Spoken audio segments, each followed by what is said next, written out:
She gets betrayed and rushes into a marriage with a stranger, only to discover he's a billionaire. Hello, my very beautiful family. Welcome home to Mr. Peter Stories, a place where every word is wrapped in love and every story touches the soul. Today, I just want to speak from the heart. I am so grateful for each one of you, your love, your support, your kindness. You are not just my audience, you are my family, my blessing, my strength. And today, before we begin, I want to cover you with a prayer full of love. Dear Heavenly Father, I lift up my beautiful family to you. Surround them with a peace that nothing can shake. Bless their homes with laughter, their hearts with hope, and their dreams with your light. Heal every wound, strengthen every weakness, and breathe new life into every broken place. Let miracles chase them, favor find them, and love never leave them. Protect their children, their homes, and their futures with your endless grace. Fill their days with joy, their nights with comfort, and their paths with your divine guidance. In the name of unfailing love, Amen. My family, I love you more than words can say. Please, subscribe, like every video, comment I stand with my brother Mr. Peter, and share this video in your WhatsApp groups or anywhere love can reach. Now, let's begin our story, with hearts full of hope and a love that will never fade. Juna Mary stood frozen in the doorway, her champagne glass slipping from her fingers and shattering on the hardwood floor. The sound was lost beneath the pounding of her heart as she stared at the scene before her. Tyler, her fiancé of 2 years, tangled in the sheets with Olivia, her best friend since college. Tyler!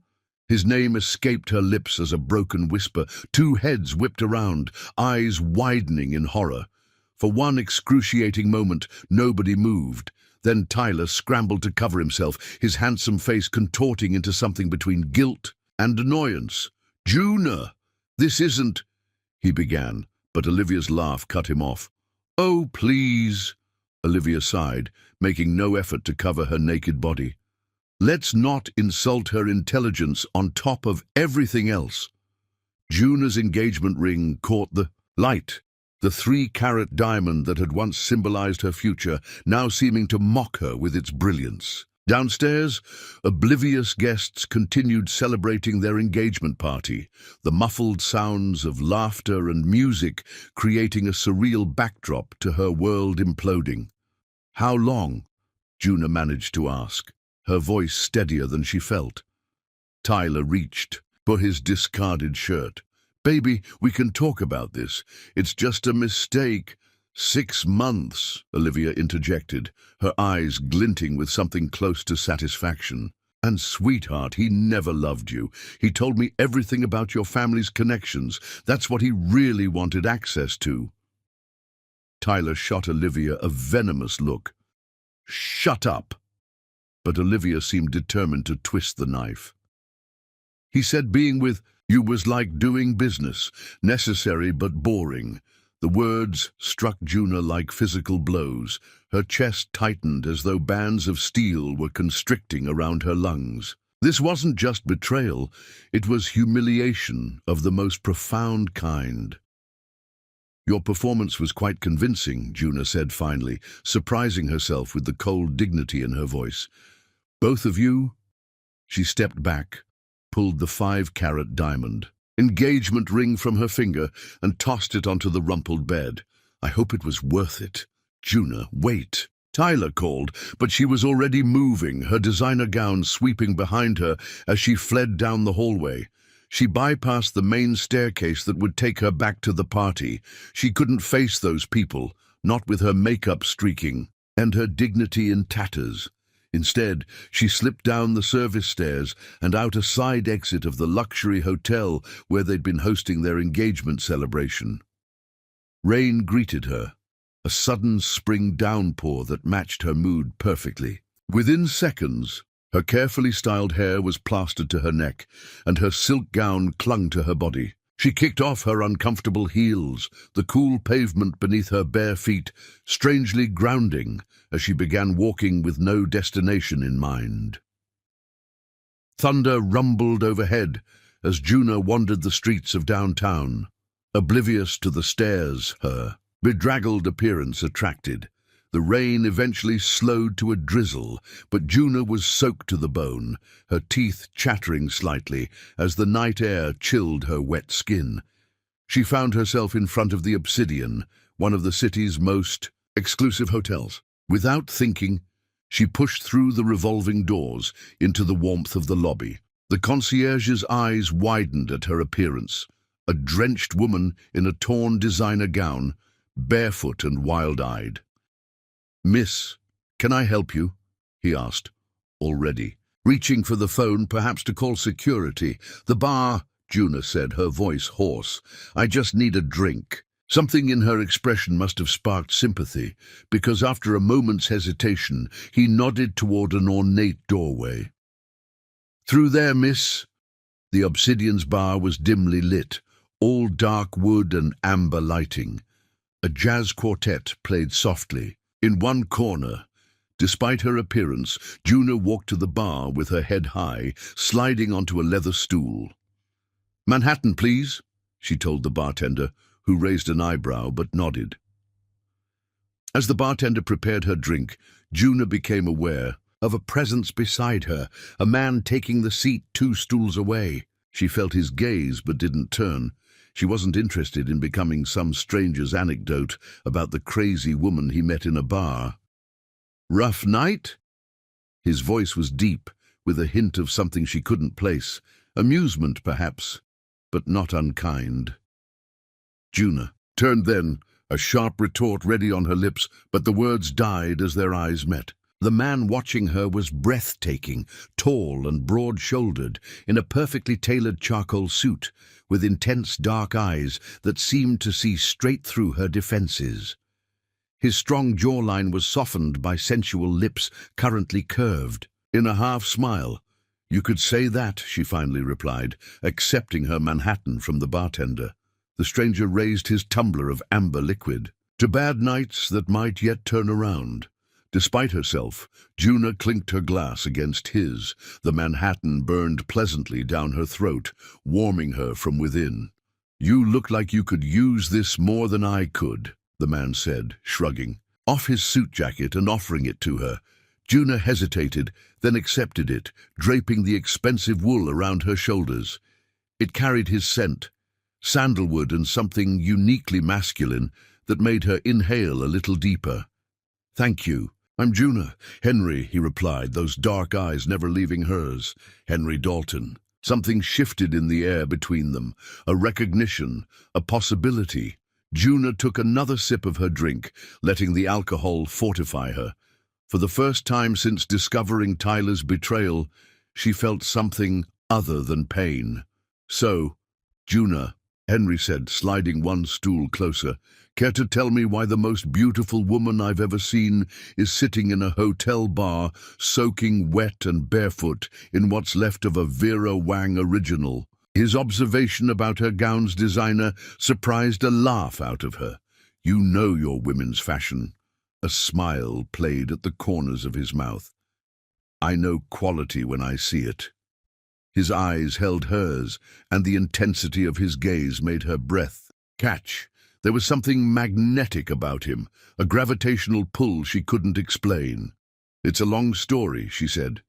Henry glanced at his watch, a subtle, expensive timepiece that probably cost more than most cars. "I've got all night." And for reasons Juna couldn't explain, perhaps the vulnerability of having her heart shattered, perhaps the warmth in this stranger's eyes, or perhaps simply the need to unburden herself to someone who didn't know Tyler or Olivia, she began to talk. As the jazz quartet played on and their drinks were refreshed, Juna found herself revealing everything.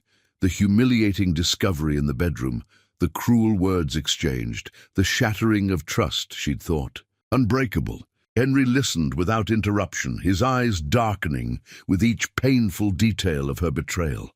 "Some people," he said when she finished, "don't recognize the value of what they have until it's gone." "And some people," Juna replied. Surprising. herself with her boldness, see that value immediately. Their eyes locked across the polished bar surface, an electric current seeming to pass between them. In that moment, with rain still dripping from her hair and heartbreak still fresh in her chest, Juna felt something unexpected bloom within her, a dangerous, exhilarating spark of possibility. Henry leaned closer, his voice dropping to an intimate rumble that seemed to vibrate through her entire body. "So what happens next in your story, Juna Mary?" She didn't know it then, but her answer would change the course of her life forever. Chapter 2. Reckless Surrender. Dawn crept through the floor-to-ceiling, windows of the obsidian's bar casting golden light across the polished surfaces. Juna and Henry remained in their intimate bubble, the world outside forgotten as they shared confidences through the night. "I've never told anyone these things," Henry confessed, swirling the remains of his whiskey. "There's something about you, Juna." His eyes, deep and penetrating, seemed to caress her face. Juna felt both exposed and protected in his gaze. The heartbreak that had driven her here now felt distant, overshadowed by this inexplicable connection with a stranger. "What happens now?" she asked, her voice barely above a whisper. "I can't go back there, can't face them all." Henry was quiet for a long moment. When he finally spoke, his voice held an intensity that sent shivers down her spine. "Marry me." Juna blinked, certain she'd misheard. "What? Marry me," he repeated, leaning closer. "Today." A startled laugh escaped her lips. "You're insane. We just met." "And yet," Henry said, his fingers brushing against hers on the bar top, "I feel like I've known you for years. Don't you feel it too?" She did. That was the troubling part. This magnetic pull between them defied logic, defied every cautionary tale she'd ever heard. Yet it felt more real than the 2 years she'd spent with Tyler. "You're running from something too," she guessed, watching his expression shift subtly. "Perhaps we're both looking for an escape," he acknowledged. "I'm proposing a solution that benefits us both. A temporary arrangement, if you will. A marriage of convenience." The concept was so old-fashioned it seemed absurd, yet something in his proposition called to her. "With hopefully some very inconvenient attraction," he added, his eyes darkening. As they dropped to her lips, Juna's heart raced. "Why would you want this?" "My reasons are my own," he replied, a shadow crossing his features. "As yours are yours. No explanations needed, just two people offering each other sanctuary." She should say no, should thank him for the drinks and walk away. Instead, she heard herself ask, "How would this work?" "We get married today. No guests, no fanfare. We see where it leads us." His thumb traced circles on her palm, igniting trails of fire across her skin. "If it doesn't work, we part ways. No questions asked." Juna closed her eyes, imagining the shocked faces of Tyler and Olivia when they discovered she'd married someone else, mere hours after their betrayal. The thought brought a savage satisfaction. "This is crazy," she whispered. "Sometimes crazy is exactly what we need." Henry's smile held promises of delicious secrets. "What do you say, Juna Mary? Ready to scandalize society with me?" Reason argued against it, but reason hadn't protected her heart from Tyler's betrayal. Perhaps impulse deserved its chance. "Yes," she said, the word falling from her lips like a dare. "Yes, I'll marry you." Henry's smile was triumphant as he signaled for the check. "I'll have my driver bring the car around, but first—" He pulled out his phone, made a quick call, and said only, "Arrange it. 1 hour." By noon, Juna stood beside Henry in a small chapel, wearing a simple cream dress he'd somehow procured through his hotel concierge. The ceremony was brief, witnessed only by the chapel staff who had seen countless impulsive unions but still exchanged knowing glances at the palpable chemistry between this particular couple. When the justice of the peace pronounced them husband and wife. Henry's kiss was unexpectedly tender, a contrast to the intensity smouldering in his eyes. "Mrs. Dalton," he murmured against her lips, the sound of her new name sending an unexpected thrill through her body. They rode in companionable silence to what Henry called his place, a stunning penthouse overlooking the city. Floor-to-ceiling windows framed the skyline as sunset painted the clouds crimson and gold. "Drink?" Henry offered, moving to a well-stocked bar. Juna wandered to the windows, still processing the day's events. "I just married a stranger," she said, more to herself than to him. "Having regrets already?" His voice was closer than she expected. She turned to find him directly behind her, 2 glasses in hand. "Not regrets," she clarified, accepting the offered drink. "Disbelief." Henry's free, and came up to trace the curve of her cheek.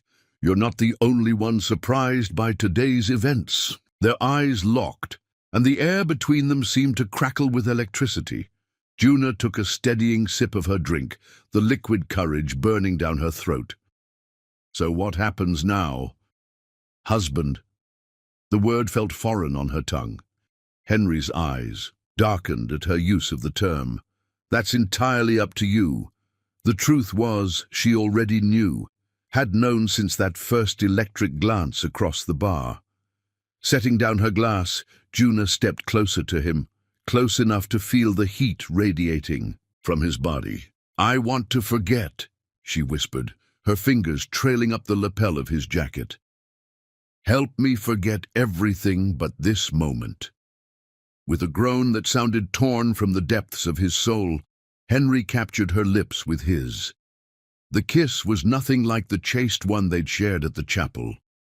This was hunger and need and desperation, his mouth claiming hers with an urgency that made her knees weak. His hands spanned her waist, lifting her effortlessly. Instinctively, Juna wrapped her legs around him as he carried her through the penthouse, into the master bedroom. He laid her on the king-size bed with surprising gentleness, his eyes never leaving hers. "Last chance to change your mind," he said, his voice strained with restraint. In answer, Juna reached up and began unbuttoning his shirt.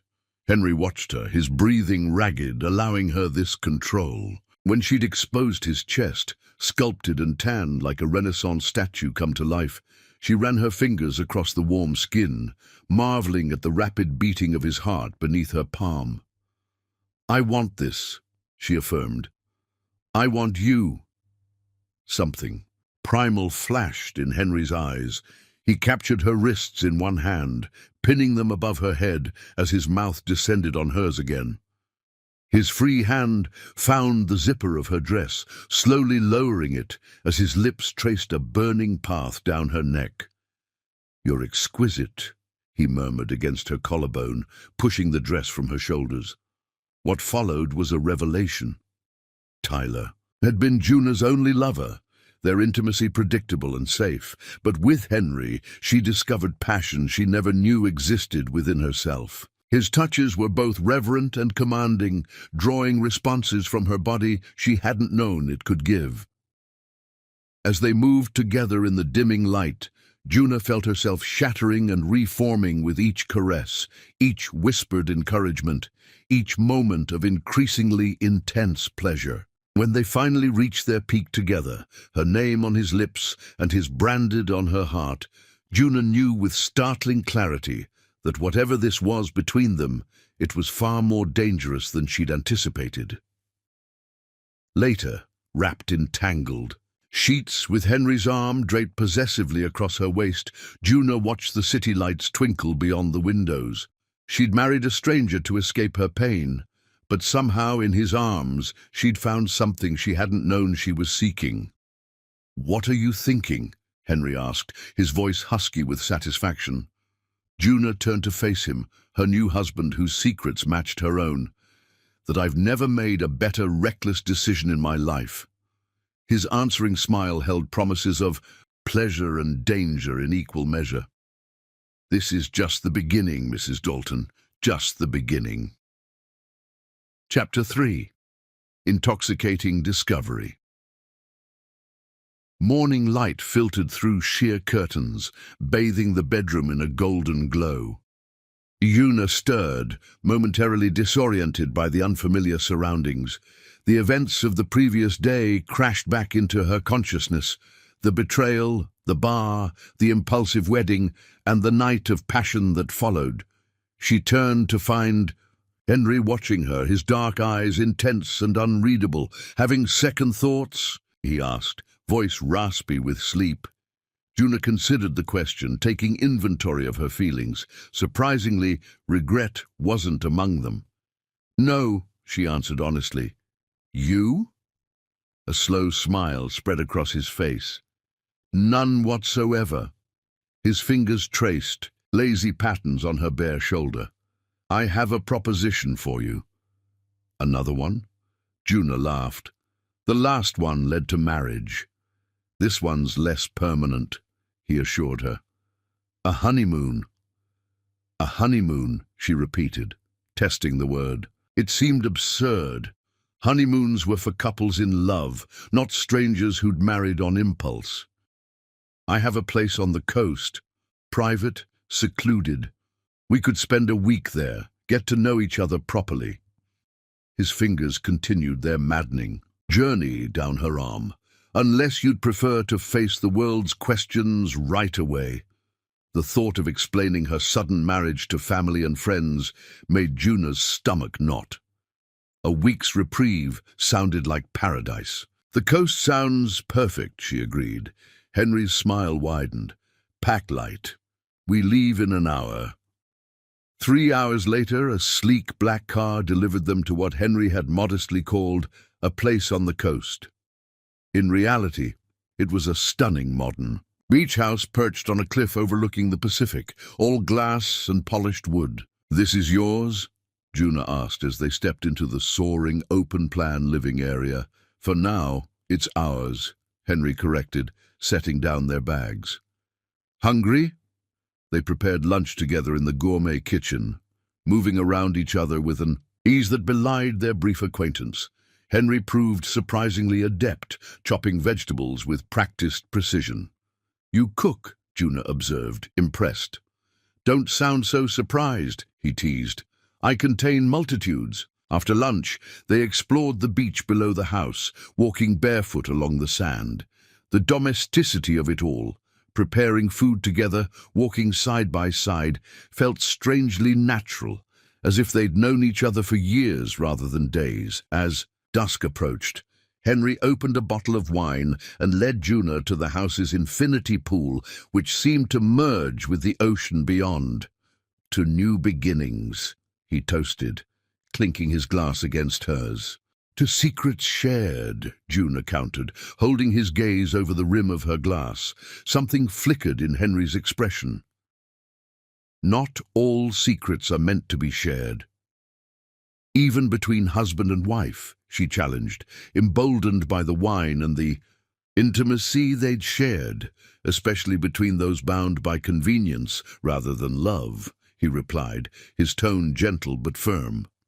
Yuna sipped her wine, studying him. "You're a puzzle, Henry Dalton. One you have no obligation to solve." He set down his glass and moved closer to her. "There are more pleasurable ways to spend our time." His hand cupped her cheek, and rational thought fled as his lips found hers. The kiss deepened quickly, wine forgotten, as desire flared between them. Without breaking the kiss, Henry lifted her effortlessly, carrying her to the outdoor lounger. Under the darkening sky, they came together with an urgency that surprised them both. Henry worshipped her body with a thoroughness that left Yuna trembling and calling his name. Later, as they lay entwined beneath the stars, Yuna realized with startling clarity that whatever arrangement had brought them together, it had evolved into something neither had anticipated. The days that followed established a pattern, mornings spent exploring the coastline, afternoons filled with conversations that skimmed the surface of their lives while avoiding deeper waters, and nights devoted to discovering each other's bodies with increasing familiarity and escalating passion. On their fourth day, A delivery arrived, groceries and fresh flowers brought by a staff member whose presence surprised Juna, as she hadn't realized the secluded property had regular service. The young man addressed Henry with a deference that immediately caught her attention. "Mr. Dalton," he said with a slight bow, "your additional requests have been arranged as specified. The chef will arrive at 6 as requested." "Thank you, Michael," Henry replied, signing the delivery confirmation with a practiced flourish that spoke of someone accustomed to authority. After James departed, Juna raised an eyebrow. "You seem to command quite a bit of respect," Henry shrugged casually. "I've been coming here for years." "And yet," she observed, arranging the fresh lilies in a crystal vase, "the staff acts like you own the place." A smile played at the corners of his mouth. "Perhaps I do." "You're being deliberately mysterious," she accused, but her tone was light. "Does it bother you?" he asked, coming up behind her to wrap his arms around her waist. "Yes," she admitted, "but it also intrigues me." His lips found the sensitive spot behind her ear. "Good. I'd hate to become predictable so soon in our marriage." That night, a storm rolled in from the ocean. Rain lashed against the windows as thunder rumbled overhead. They'd made dinner together, another domestic scene that felt both foreign and familiar. "Tell me something true," Juna requested as they sat before the fireplace, thunder punctuating the silence between them. Henry studied her face in the flickering light. "I didn't plan any of this. That makes 2 of us." She took a sip of her wine. "Yet here we are, he echoed, his eyes darkening with an emotion she couldn't name. "I've never brought anyone here before." The admission hung between them, weighted with significance. "Why me?" she asked softly. Instead of answering, Henry took the glass from her hand and set it aside. He pulled her onto his lap, his hands framing, her face with a tenderness that contrasted with the storm's violence outside. "Because I haven't been able to think straight since I saw you in that bar," he admitted, his voice rough with emotion. "Because there's something between us that defies explanation." The raw honesty in his eyes made Juna's heart race. She leaned forward, capturing his lips with hers, pouring every confusing emotion of the past days into the kiss.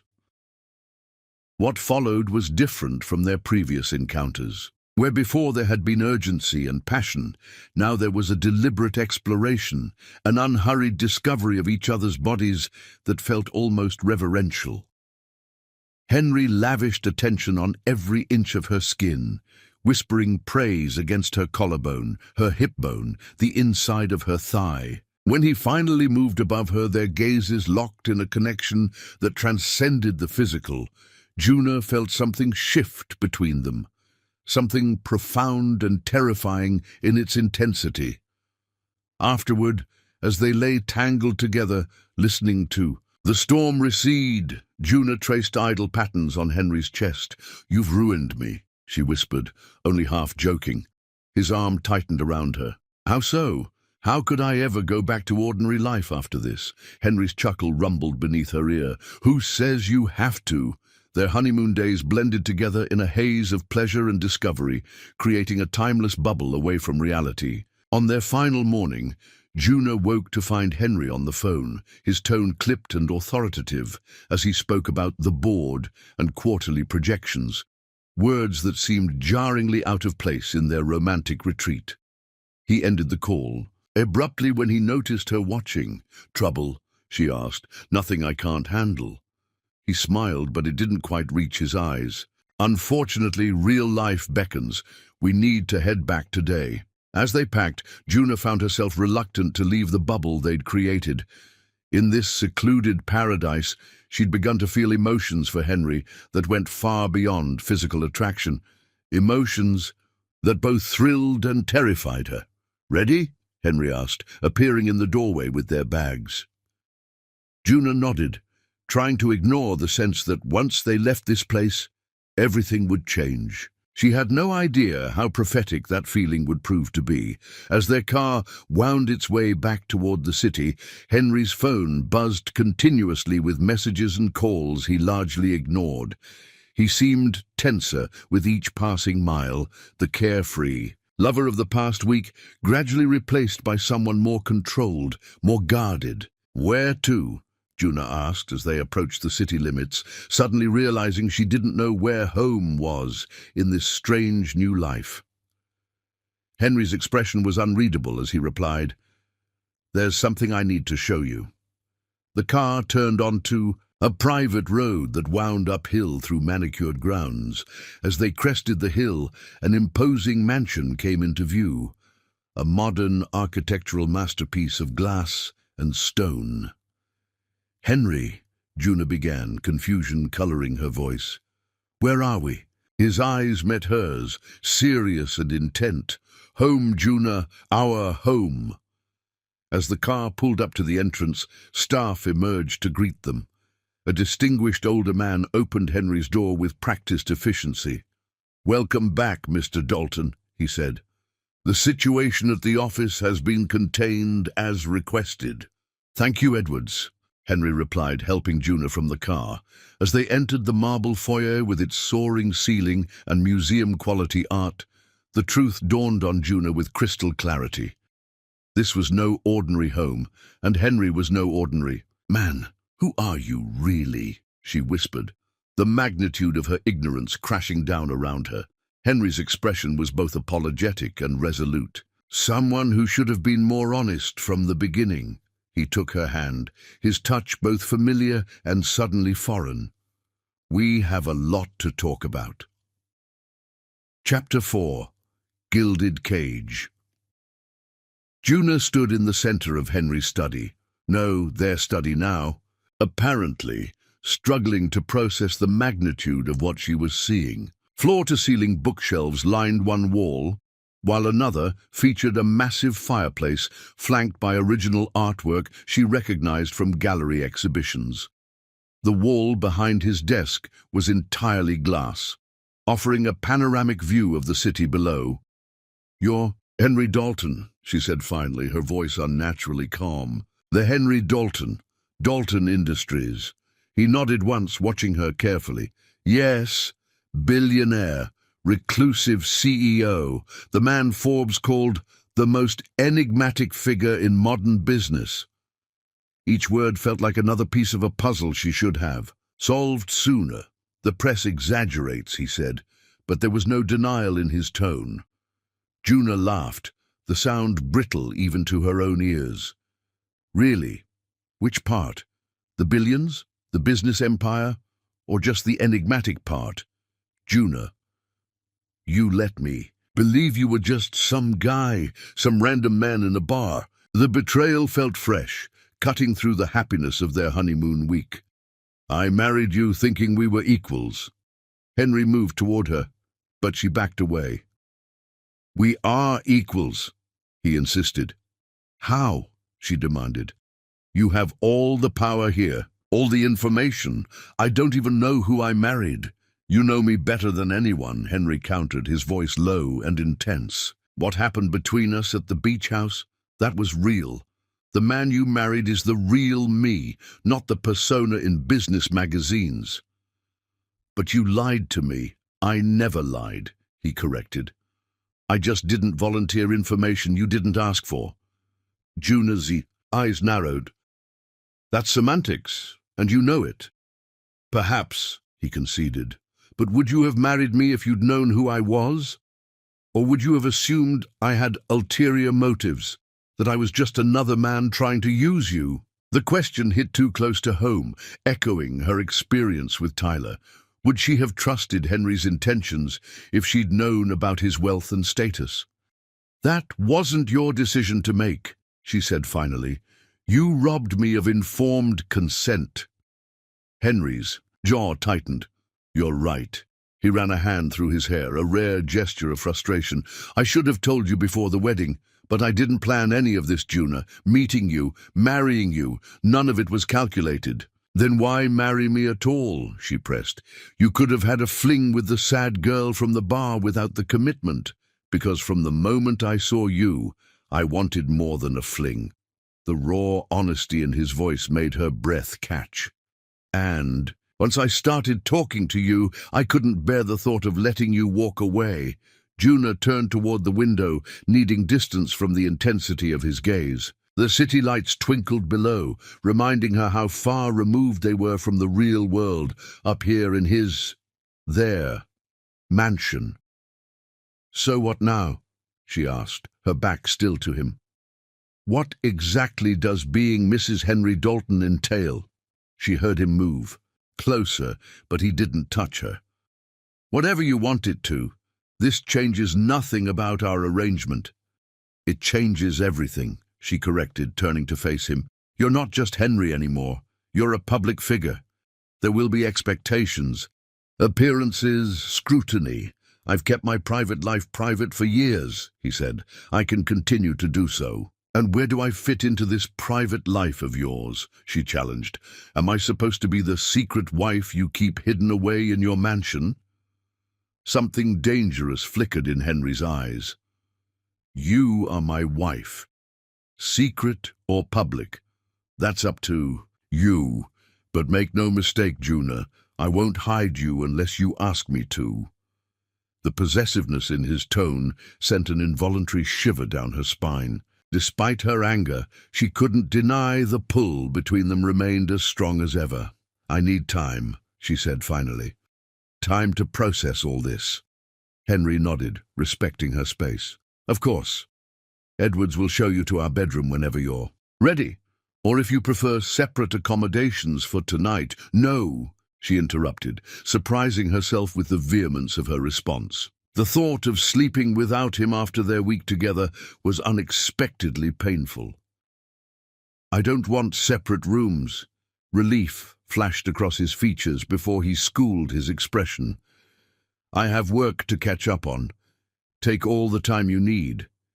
He moved toward the door, but Juna's voice stopped him. Henry? He turned, his hand on the doorknob. Are there any other secrets I should know about?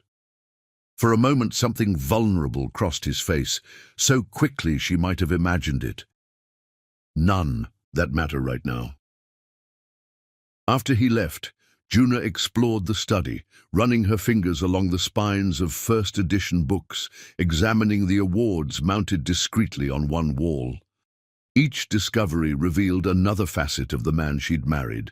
His literary tastes, his business accomplishments, the causes he supported through the Dalton Foundation. By the time she'd circled back to his desk, her anger had cooled, tempered by a growing understanding of why he might have kept his identity secret. Men like Henry Dalton never knew if they were wanted for themselves or their wealth. She, of all people, should understand that fear after Tyler's betrayal. A photograph on his desk caught her attention. Henry as a teenager, standing beside an older man with the same intense eyes. His father, presumably. The familial resemblance was striking, but where Henry's expression held warmth, the older Dalton's was cold and calculating. I see you've met my father. Juna startled at Henry's voice. He stood in the doorway, his tie loosened, looking more approachable than he had. Earlier, he looks formidable, she observed. He was. Henry moved into the room, coming to stand beside her. Brilliant businessman, terrible father. Was. He died 5 years ago. Henry's tone was neutral, but Juna sensed currents beneath the surface. Heart attack in the middle of a board meeting. Fitting, really. The company was always his true love. Juna studied his profile, seeing new lines of tension she hadn't noticed during their honeymoon. Is that why you keep your private life so private? Because of him? Henry's laugh held little humor. Perceptive. Yes, partly. My father believed personal attachments were weaknesses to be exploited. He lived by that philosophy, and he made sure I understood the lessons. The insight into his psyche shifted something in Juna's perspective. Perhaps his secrecy wasn't about deceiving her, but about protecting a part of himself he'd kept walled off from his public persona. "I'm still angry," she said quietly. "You have every right to be. But I also understand, I think." She turned to face him fully. "You wanted to be just Henry, not Henry Dalton, billionaire CEO."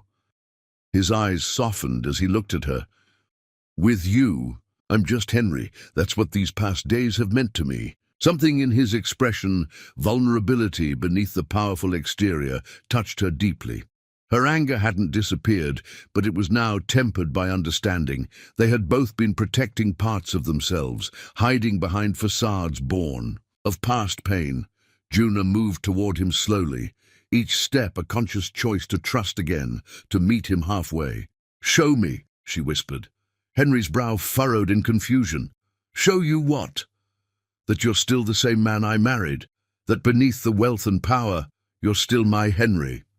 She gestured to their opulent surroundings. "Show me that all this doesn't change what's between us." Understanding dawned in his eyes, followed by a heat that made her breath catch. The tension that had built between them, anger, hurt, desire, crackled in the air like electricity before a storm. In one fluid movement he swept the contents of his desk to the floor, files and documents scattering across the expensive carpet. "What are you—" Before she could finish, Henry lifted her onto the cleared surface, his hands at her waist.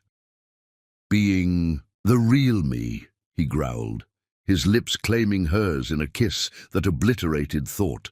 The polished wood was cool against her bare thighs as Henry pushed her dress up, his hands reverent yet demanding on her skin. When he dropped to his knees before her, Juna gasped, fingers tangling in his hair as he worshipped her with his mouth until she cried out his name. Afterward, as they lay tangled together on the leather sofa across the room, Henry traced lazy patterns on her bare shoulder. "Still angry?" he murmured against her hair. Juna laughed softly. "Yes, but I'm working through it. I look forward to further negotiations," he replied, his hand slipping down to the curve of her waist.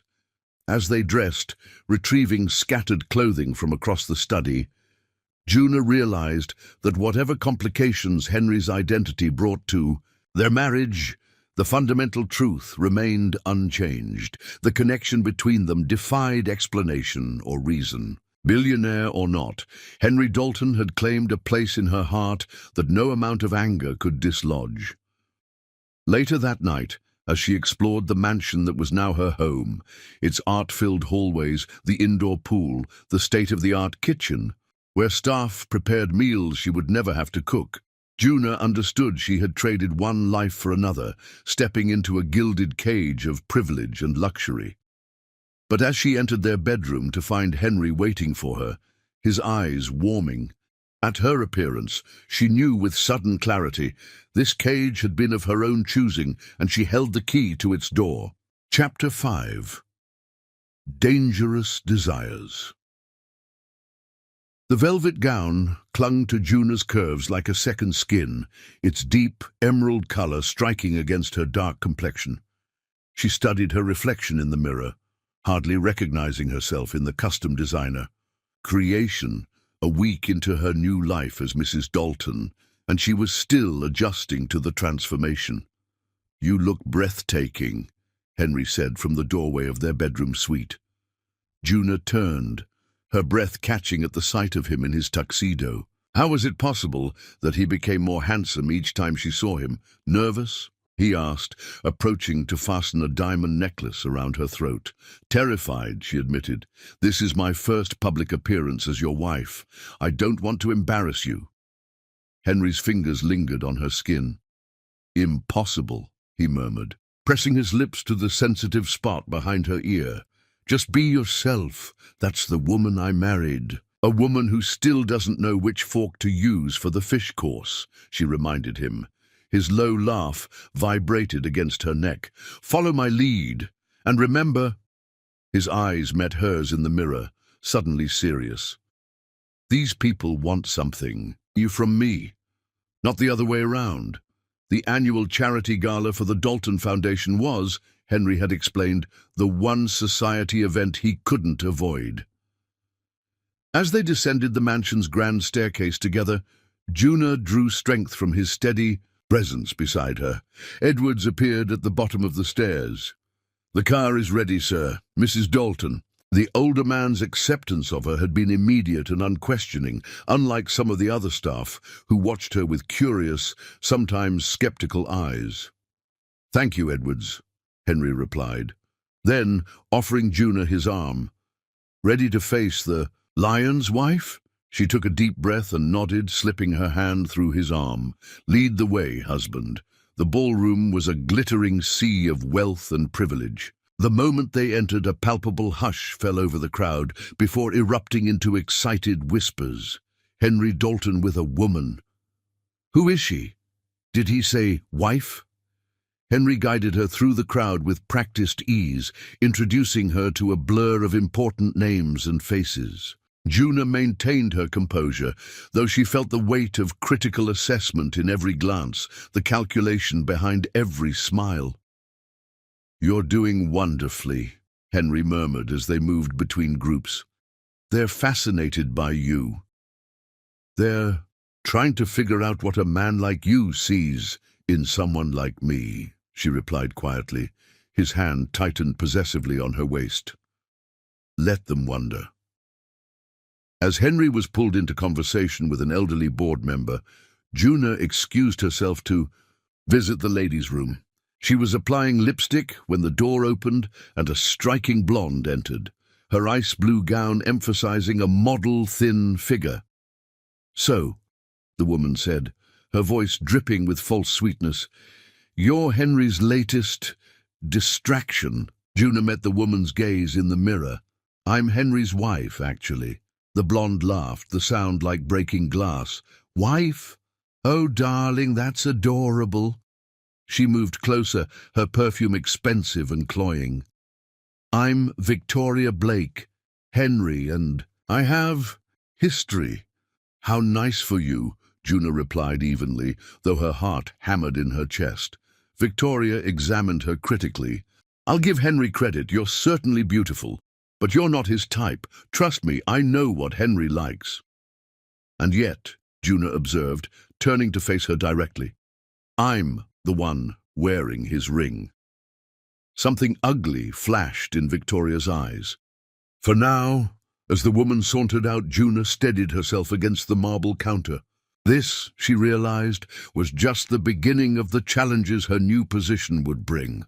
When she returned to the ballroom, she found Henry scanning the crowd, tension visible in the set of his shoulders, until he spotted her. He crossed to her. "Immediately, everything all right?" he asked, his brow furrowed. "I just met Victoria Blake," Juna replied, watching his reaction carefully. A muscle twitched in Henry's jaw. "I see. She seemed quite familiar with you." "Victoria and I dated briefly," he admitted. "It ended badly." "She implied it was more than brief," Juna pressed. Henry's eyes darkened. "Victoria has a talent for rewriting history to serve her purposes." He took Juna's hand, his thumb caressing her wedding band. "Whatever she told you—" "She told me I'm not your type," Juna interrupted. Something dangerous flickered in Henry's expression. Without warning, he pulled her closer, one hand splayed possessively across her lower back. "You want to know my type, Juna?"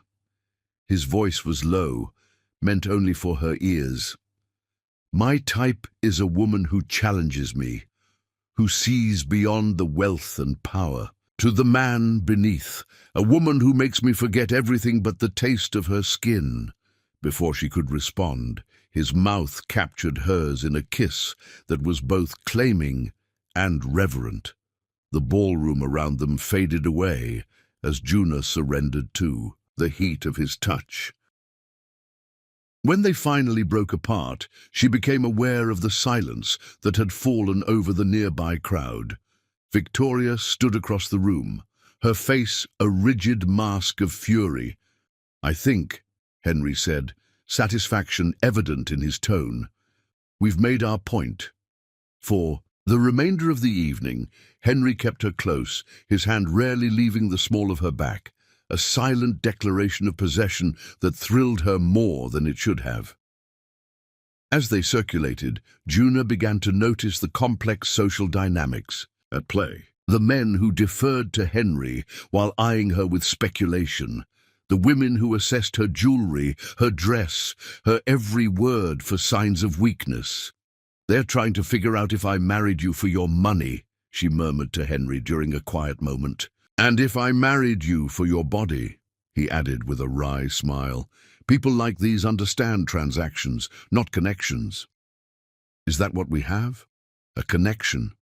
Henry's eyes found hers, their intensity making her breath catch. "You know we do." As the evening drew to a close, Juna found herself approached by a distinguished older woman with silver hair and knowing eyes that missed nothing. "You must be the mysterious Mrs. Dalton who's caused such a stir," the woman said, extending a hand adorned with a single, perfectly set emerald. "I'm Margaret Whitfield. I've served on the Dalton Foundation board since Henry was in short pants." Juna shook her hand, immediately drawn to the woman's directness. "It's a pleasure to meet you, Mrs. Whitfield." "Margaret, please. Mrs. Whitfield makes me sound like someone's governess." Her shrewd eyes assessed Juna with interest, rather than the judgment she'd faced from others. "I must say, you're quite the surprise." "I've known Henry since he was a boy," Margaret said, her shrewd eyes assessing Juna. "I've never seen him look at anyone the way he looks at you." Juna glanced across the room to where Henry stood in conversation with several men in expensive suits. As if sensing her gaze, he looked up, his expression softening when their eyes met. "I hope you don't mind an old woman's curiosity," Margaret continued, "but your marriage seems rather sudden." "Sometimes you just know," Juna replied simply. Margaret's laugh was surprisingly warm. "Indeed. My Harold proposed on our second date. Everyone said we were mad. We celebrated 50 years together before he passed." Before Juna could respond, a commotion near the entrance drew everyone's attention. Victoria Blake, clearly intoxicated, was gesturing wildly toward Juna. "Ask her," Victoria's voice carried across the ballroom. "Ask Henry's precious new wife where he found her, in a bar, drowning her sorrows over some other man." The crowd's reaction was immediate. Horrified gasps and avid whispers. Juna felt heat rush to her face as dozens of eyes turned toward her. Before she could move, Henry was at her side, his arm protectively around her waist. "Victoria," he said, his voice calm but carrying a warning that made several nearby guests step back. "You're drunk. I suggest you leave before you embarrass yourself further." "Embarrass myself?" Victoria laughed bitterly. "You're the one who married a complete stranger. What's the matter, Henry? Tired of women who know your game?" Margaret Whitfield stepped forward, her elderly frame somehow imposing. "That's quite enough, Victoria. Security will escort you out." As two discreet security personnel appeared to lead a protesting Victoria away, Henry turned to Juna, concern etched on his features. "I'm sorry," he murmured. "We can leave if you want." Juna considered it for a moment, then straightened her shoulders. "No, I'm your wife. This is where I belong." Something like pride flashed in Henry's eyes. He raised her hand to his lips, pressing a kiss to her knuckles in a gesture that was both courtly and possessive. The remainder of the evening passed in a blur, but Juna was aware of a subtle shift in the room's energy. Where before she had been an oddity, an outlier, she now found herself treated with a new deference, whether from respect for her composure during Victoria's outburst or from fear of Henry's evident devotion. She couldn't be sure. It was past midnight when they finally returned home, the mansion quiet and still. Juna kicked off her heels in the foyer, sighing with relief. "You were magnificent tonight," Henry said, watching her with an intensity that made her pulse quicken. "Even when your ex-girlfriend announced to everyone that you found me in a bar? Especially then." He moved closer, his fingers tracing the curve of her cheek. "You didn't flinch, didn't run." "I'm not ashamed of how we met," Juna replied. "Are you?" Instead of answering, Henry swept her into his arms, carrying her up the grand staircase toward their bedroom. "Let me show you exactly how I feel about my bar-found bride." In their room, he undressed her slowly, reverently, as if unwrapping a priceless gift. When she stood before him in nothing but the diamond necklace, his eyes darkened with desire. "You outshone every woman in that room tonight," he murmured, his fingers tracing the curve of her hip.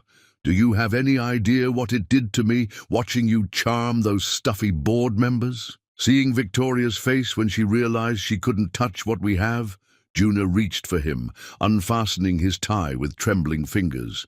"Show me." What followed was unlike anything they'd shared before, a claiming, a possession, a devotion, expressed in the language of touch and taste. Henry worshipped her body with a thoroughness that left her sobbing his name, his whispered praises against her skin like prayers. Later, as they lay tangled in silk sheets, Juna traced idle patterns on Henry's chest, feeling the steady beat of his heart beneath her palm.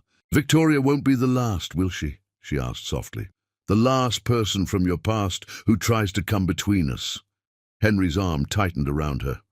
"No, but they'll all fail just as she did." "How can you be so sure?"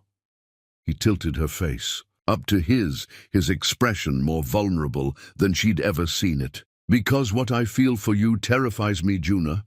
I've spent my life avoiding this weakness, this need, and now that I've found you, I won't let anyone take it away." The raw honesty in his voice stole her breath. This was not the smooth, controlled billionaire the world knew. This was her Henry, passionate, possessive, and unexpectedly vulnerable. "I'm falling for you," she confessed, the words slipping out before she could stop them. "I know it's fast, I know it's crazy," but his kiss silenced her, deep and consuming, a physical manifestation of the emotions swirling between them. "Not crazy," he murmured against her lips. "Inevitable." As dawn broke over the city, bathing their room in golden light, Juna watched Henry sleep. His features softened, the weight of his public persona temporarily set aside. She realized with startling clarity that somewhere between that first night at the bar and this moment, her impulsive marriage had evolved into something neither of them had anticipated. A connection that ran soul deep, dangerous in its intensity, and thrilling in its potential. Whatever challenges lay ahead, Victoria's hostility, society's judgment, the secrets Henry still kept locked away, they would face them together. For now, in the sanctuary of their shared bed, that was enough. Chapter 6. Poisonous Reunion. Rain pattered against the windows of Henry's, their favorite restaurant, an exclusive place tucked away in the corner of the city where privacy was guaranteed. 3 weeks into their marriage, they had established a fragile routine, finding their rhythm as couple while Juna adjusted to her new role. To 1 month of impulsive decisions, Henry toasted, raising his wineglass. Juna clinked her glass against his. "Has it really only been a month?" 32 days since I saw you walk into that hotel bar," he confirmed, his eyes warming with the memory. "Best night of my life." "Even though I was a mess," she teased. "You were magnificent," he corrected, wounded but unbroken.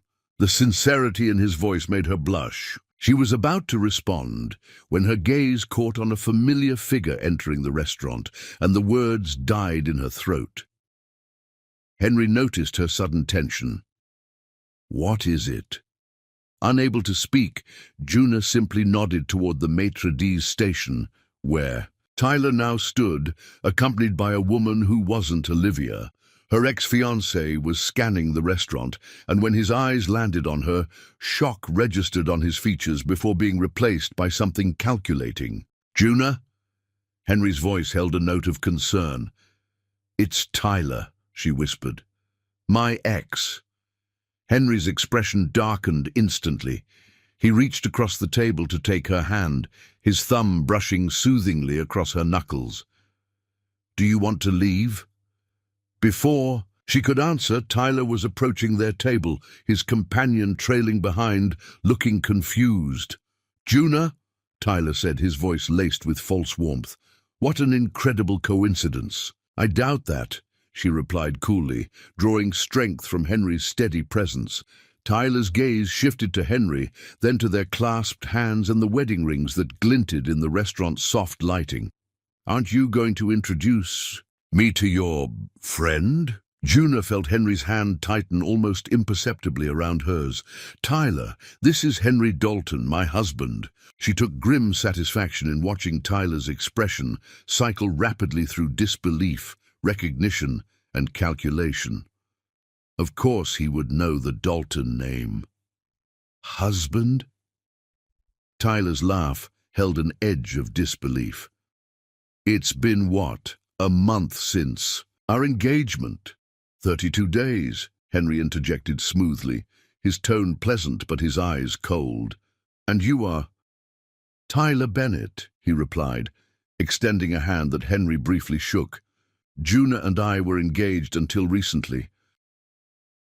"Yes," Henry said with deceptive mildness.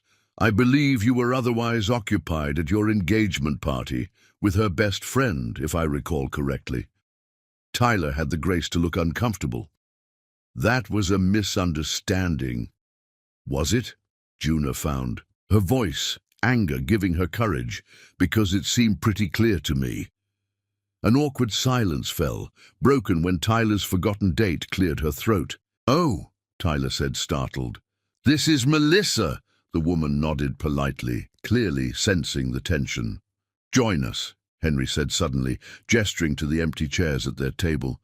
Juna shot him a surprised look, which he answered with a subtle squeeze of her hand.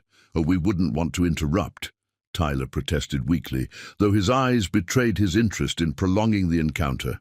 "I insist," Henry replied, his tone making it clear it wasn't a request. Moments later they were settled into an excruciating facsimile of a friendly dinner. Henry ordered champagne, with the ease of a man accustomed to commanding any room he entered. "So, Tyler," Henry began once drinks were served, "what is it that you do?"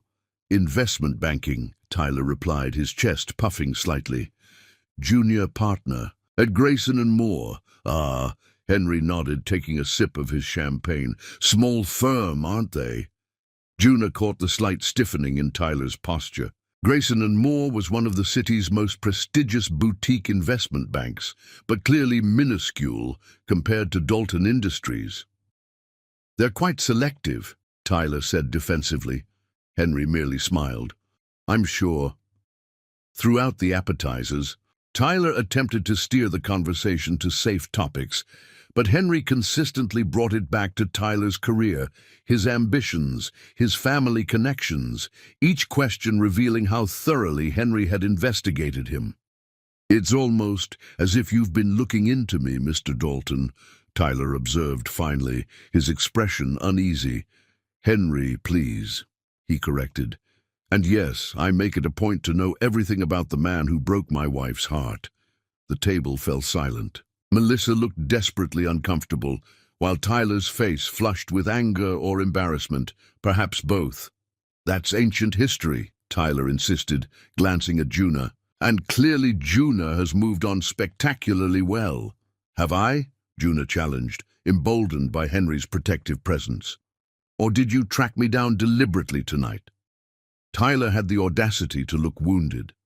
"It was genuinely a coincidence.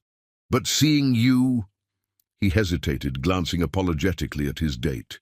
"Juna, I've regretted what happened every day since. It was the biggest mistake of my life." Juna felt Henry go very still beside her. "What exactly are you saying, Tyler?" she asked, her heart suddenly pounding. "I'm saying I miss you." Tyler's voice dropped to an earnest whisper. "This whirlwind marriage, it's not you, Juna. We had 2 years together. You can't tell me you've forgotten everything we shared." Before she could respond, Henry's voice cut through the tension, deceptively casual. "Tell me, Tyler, how's Olivia these days?" The question seemed to catch Tyler off guard. "What?" "Olivia," Henry repeated. "Juna's former best friend. The woman I believe you were intimately involved with on the night of your engagement party. I'm curious about her current status." Tyler's expression shuttered. "I haven't spoken to her in weeks." "Really?" Henry raised an eyebrow. "That's interesting, considering you were seen having lunch with her just yesterday at the Plaza Hotel." Juna's head snapped toward Tyler, who had gone pale. "How did you—" Tyler began, then stopped abruptly. "I make it my business to know when people might pose a threat to my wife's happiness," Henry replied, all pretense of cordiality gone from his voice. "Including when her ex-fiancé coordinates with her former best friend to engineer a coincidental meeting where he can play the repentant lover." "That's not," Tyler protested, but Henry cut him off. "It wasn't until my investigation into your recent financial difficulties that I understood your sudden renewed interest in Juna." Henry's voice remained conversational, but his eyes had turned cold. "Grayson and Moore is on the verge of collapse after that failed merger with Westbrook Financial, isn't it? Just last week, they announced another round of partner demotions." Tyler's jaw tightened, confirming Henry's information was accurate. "And then," Henry continued, "through that poker game with Richard Kensington, your former roommate who now works for my acquisitions department, you learned that your ex-fiancée had married me." His smile was predatory. "Did you think she might be your ticket back to solvency? A way to connect to Dalton Industries through the wife you so carelessly discarded?" The blood drained from Tyler's face, his expression confirming every word of Henry's accusations. "You orchestrated this whole meeting," Juna realized, disgust washing through her. "You're still using me." Melissa stood abruptly, gathering a purse. "I think I should leave," she said, her voice tight with embarrassment. "Tyler, don't bother calling me again." She turned to Juna and Henry. "I'm sorry about this. I had no idea what I was being dragged into." After she left, Tyler dropped all pretense. "Fine," he snapped, his carefully maintained charm evaporating. "Yes, I knew Juna would be here tonight. One of the waitstaff from your regular restaurant is a college friend who mentioned your standing reservation." His expression hardened. "And yes, I've been having some financial setbacks. But that doesn't mean my feelings for you aren't real, Juna." "Your feelings for what I can do for you, you mean?" she replied coldly. "You can't possibly love him," Tyler argued, gesturing toward Henry. "You barely know him. This is clearly a rebound marriage that you'll regret once the initial attraction wears off." Henry's hand moved to Juna's thigh under the table, a grounding touch that steadied her against Tyler's desperate accusations. The warmth of his palm reminded her of all they'd shared, not just physical passion, but trust, honesty, and growing love. "The difference between you and Henry," she said quietly, meeting Tyler's gaze without flinching, "is that he saw me at my worst, betrayed, humiliated, broken, and still wanted me. You saw me at my best for 2 years, and it wasn't enough to keep you faithful. He's using you too," Tyler insisted desperately. "A man like Henry Dalton doesn't marry a random woman from a bar without an agenda." "Enough." Henry's voice was soft, but carried such authority that Tyler immediately fell silent. "You've overstayed your welcome. This is the last time you will approach my wife. If you attempt to contact her again, you'll find employment opportunities in this city suddenly very limited." Tyler's face flushed with anger. "Are you threatening me?" "Not at all," Henry replied calmly, though Juna could feel the controlled tension in his body, merely stating a fact. "Now I believe you were leaving." For a moment, Tyler looked as if he might argue further, but something in Henry's expression, a flash of the ruthless businessman beneath the controlled exterior, must have convinced him otherwise. He stood, throwing his napkin on the table, with poorly disguised frustration. "You've changed, Juna," he said, his tone bitter. "You're not the woman I knew." "Thank God for that," she replied evenly, maintaining her composure despite the storm of emotions beneath the surface. After Tyler stormed out, a silence settled between them.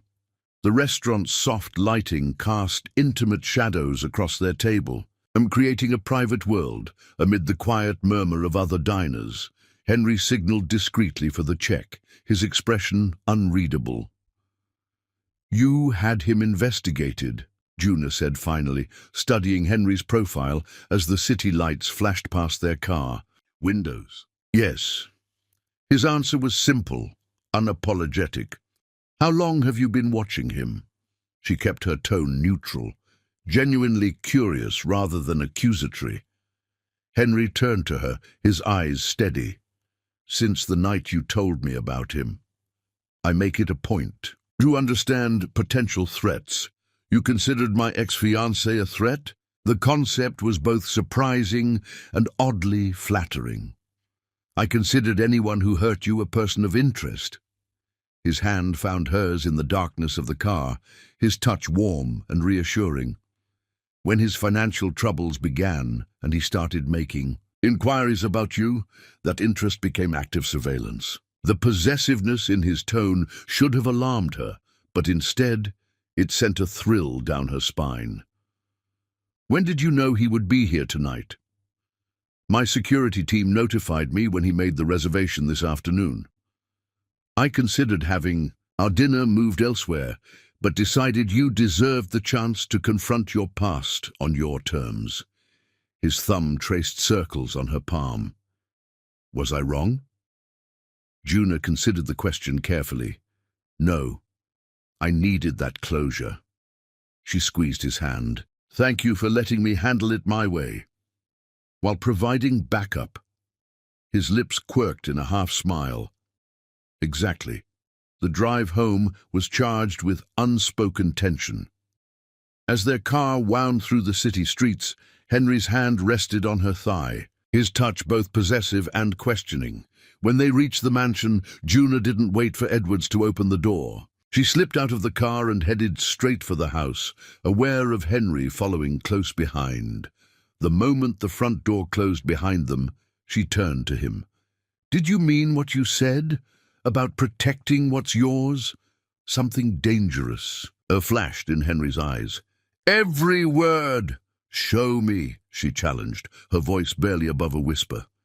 In an instant, he had her pressed against the wall of the foyer, his mouth claiming hers in a kiss that was pure possession. Juna melted against him, her anger at Tyler's manipulation transforming into a desperate need to affirm what she had found with Henry. "Mine," he growled against her throat, his hands sliding down to grip her hips. "Yours," she agreed breathlessly, her fingers tangling in his hair as she pulled him closer. They didn't make it to the bedroom. Henry lifted her against the wall, her legs wrapping around his waist as he claimed her with an intensity that left them both gasping. Each touch, each kiss was a declaration, an exorcism of the past and an affirmation of the present. Later, as they lay tangled together in their bed, Henry traced idle patterns on her bare shoulder. "I should be furious that you investigated Tyler without telling me," Juna murmured, her head resting on his chest. "Are you?" His voice rumbled beneath her ear. She considered the question. "No. Oddly enough, I'm not." She propped herself up on one elbow to look at him. "It's strange. With Tyler, I would have seen it as controlling. With you—" "With me?" he prompted when she hesitated. "With you, it feels like protection." She traced the line of his jaw with her fingertip. "That should probably worry me more than it does." Henry caught her hand, pressing a kiss to her palm. I won't apologize for wanting to shield you from pain, Juna, but I promise never to make decisions for you." In the amber glow of the bedside lamp, Juna studied the face of the man she'd impulsively married. The sharp angles of his cheekbones, the intensity of his gaze, the curve of his lips that could shift from commanding to tender in an instant. "Thank you for being there tonight," she whispered, "for letting me face him on my terms." Henry's arms tightened around her. "I'll always be there, Juna, for as long as you want me."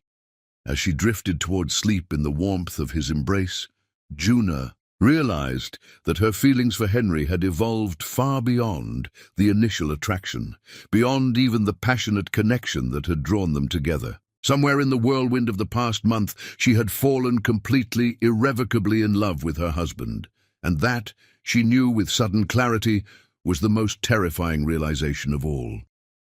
Chapter 7. Souls Bared. "Pack for cold weather," Henry had told her that morning, a rare playfulness dancing in his eyes. "We leave in 2 hours." Now, as their helicopter descended toward a stunning modern structure nestled among snow-dusted pines, Juna pressed her face to the window in wonder. Below them, a mountain retreat emerged from the wilderness, all glass and stone, somehow both, imposing and perfectly harmonious with its surroundings.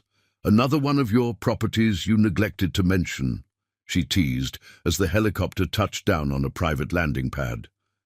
Henry's smile held a touch of vulnerability she rarely saw. "This one's different. I designed it myself." "You designed this?" Juna's respect deepened as they exited the helicopter, the crisp mountain air filling her lungs. "Architecture was my first love," Henry admitted, guiding her toward the entrance, with his hand at the small of her back, "before my father convinced me that business was the only acceptable path for a Dalton." The revelation, this glimpse into the man he might have been, touched something deep in Juna's heart. 6 weeks into their marriage, Henry was slowly revealing layers of himself that she suspected few people ever saw. Inside, the retreat was a masterpiece of understated luxury. Soaring ceilings, walls of glass that framed breathtaking mountain views, and a massive stone fireplace already crackling with warmth. "The staff has prepared everything," Henry explained, leading her through the main living area. "They've returned to the village for the weekend. We're completely alone." The intimacy of his statement hung in the air between them. Completely alone. No household staff, no business calls, no social obligations. Just the two of them in this secluded paradise. "It's beautiful," Juna said softly, trailing her fingers along a smooth wooden countertop. "How often do you come here?" "Not often enough." Henry moved to pour them each a glass of wine from a bottle that had been left breathing. "This is my sanctuary, where I come when I need to remember who I am beyond the Dalton name." "And who is that?" she asked, accepting the glass he offered. His eyes met hers over the rim of his glass.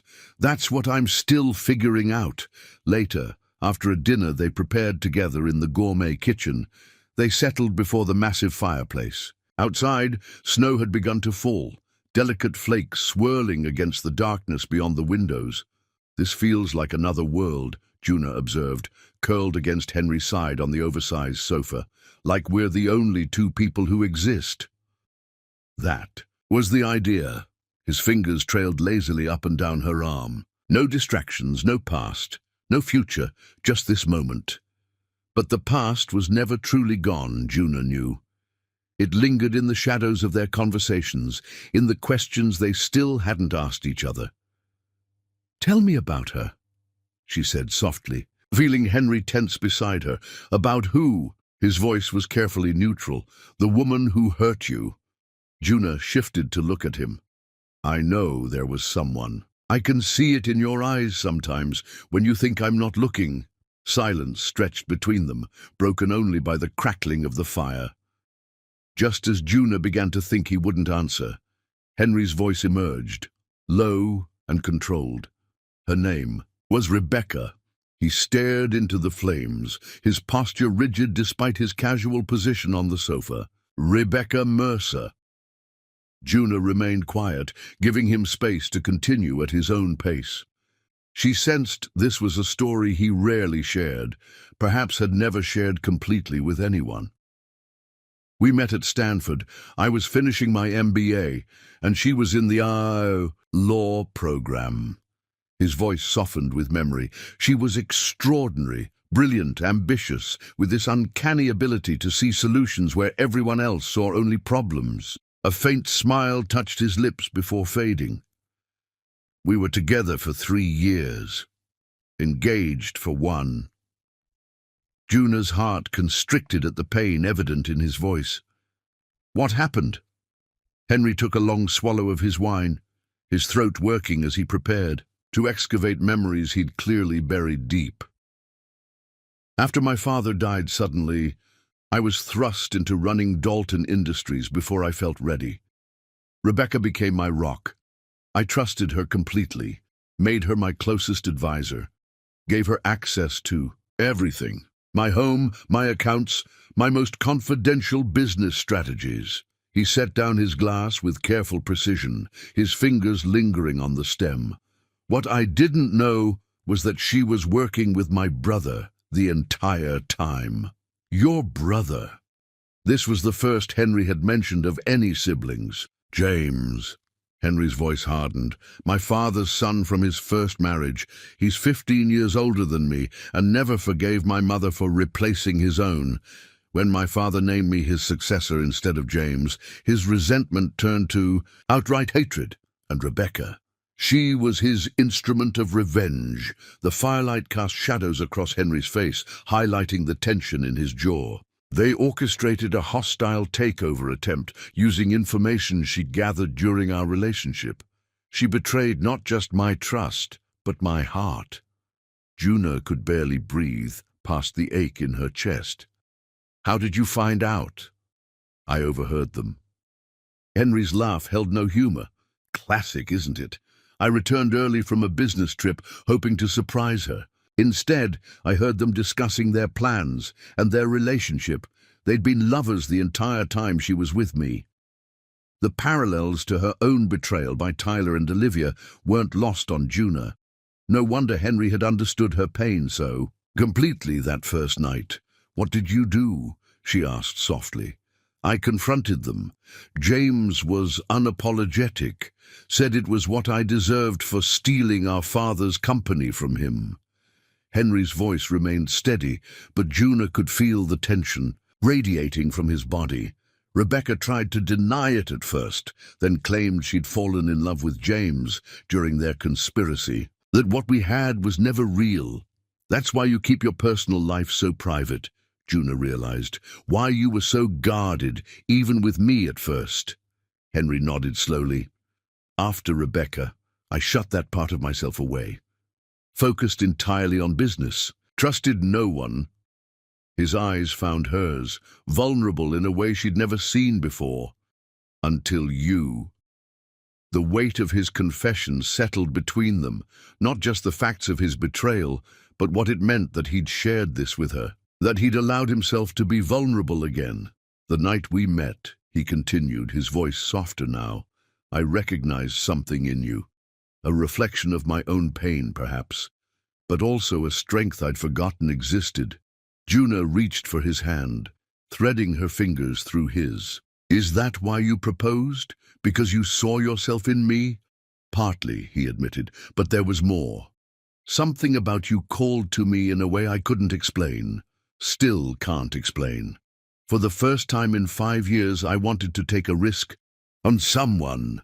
That was quite a risk, she observed with a small smile. Marrying a complete stranger, the best decision I've ever made. His thumb traced circles on her palm.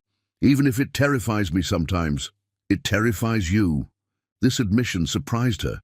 Henry always seemed so certain, so in control. Every day, his eyes held hers, unflinching in their honesty.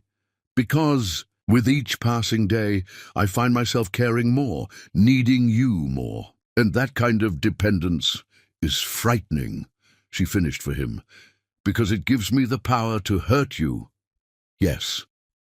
The single word contained volumes. Juna moved closer, framing his face with her hands. I would never betray you, Henry. Not like that. Not ever.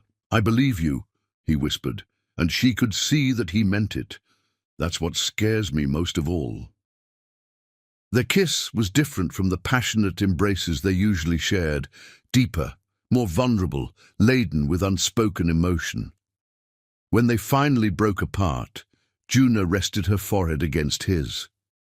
I love you, she whispered, the words slipping out before she could consider their weight. I know it's fast, I know it's crazy, but I love you. For a heartbeat, Henry went completely still. Then his arms tightened around her, crushing her against his chest as if he feared she might disappear. Say it again, he requested, his voice rough with emotion. I love you, Henry Dalton. The words grew stronger with repetition. I love your strength and your vulnerability, your protection and your trust. I love the man you are beneath all the wealth and power. When he pulled back to look at her, Juna was stunned to see tears shining in his eyes. In all their time together, she had never seen Henry cry.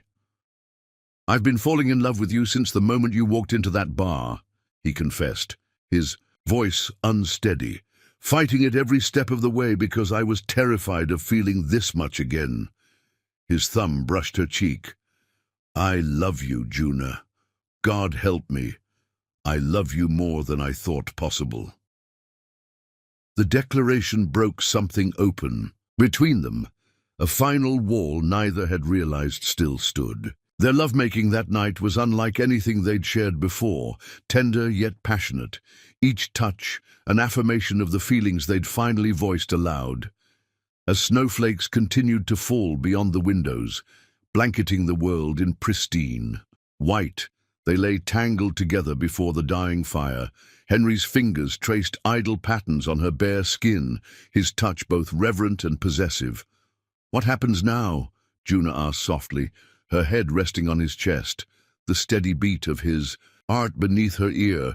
Now, Henry replied, pressing a kiss to her temple, we build something real from this impulsive beginning, something that lasts. Outside, the storm intensified, wind howling around the secluded retreat. But within its walls, wrapped in each other's arms, they had found a sanctuary neither had believed possible, a love born from betrayal and impulse that had somehow transformed into their greatest truth. I never expected you, Henry murmured, as sleep began to claim them both. Never expected this. Neither did I, Juna whispered back, curling closer to his warmth. But now I can't imagine any other path. As they drifted towards sleep, the fire burning down to embers, Juna realized that their unconventional beginning, the chance meeting, the impulsive marriage, had led them exactly where they were meant to be. In finding each other, they had found themselves, and whatever challenges awaited them beyond this mountain sanctuary, they would face them together, no longer strangers bound by convenience, but partners united by love. Chapter 8. Ecstatic Surprise. 3 weeks after their return from the mountain retreat, Juna stood in the master bathroom of their mansion, staring at the plastic stick in her trembling hand. 2 pink lines stared back at her, unmistakable in their meaning. This can't be right, she whispered to her reflection, counting backward in her head. They'd been careful, mostly, but there had been that first night in his penthouse, and then the passionate reunion after Tyler's appearance. Pregnant. The word echoed in her mind, terrifying and exhilarating in equal measure. She and Henry had never discussed children. Their whirlwind romance had left little time for conversations about the future, and even after their declarations of love at the mountain retreat, they'd been content to live in the present, savoring each day as it came. But a baby changed everything. Juna pressed a hand to her still flat stomach, trying to comprehend the reality that a new life was growing inside her. Their child, hers and Henry's. created from their unexpected love. The sound of the bedroom door opening jolted her back to the present. She quickly wrapped the pregnancy test in tissue and tucked it into the pocket of her robe. "Juna?" Henry's voice called from the bedroom. "Are you all right? Edward said you weren't feeling well." Taking a deep breath, she opened the bathroom door. Henry stood by the bed, concern etched on his features. He'd clearly come straight from the office, still in his immaculate suit, despite the late hour. "I'm fine," she assured him, forcing a smile. "Just a little tired." Henry's eyes narrowed slightly, seeing through her pretense as he always did. He crossed to her, brushing a strand of hair from her face. "You're pale, and you've barely eaten for days." His thumb traced her cheekbone. "Tell me what's wrong." She opened her mouth to deflect again, but the words wouldn't come. This wasn't something she could or should hide from him.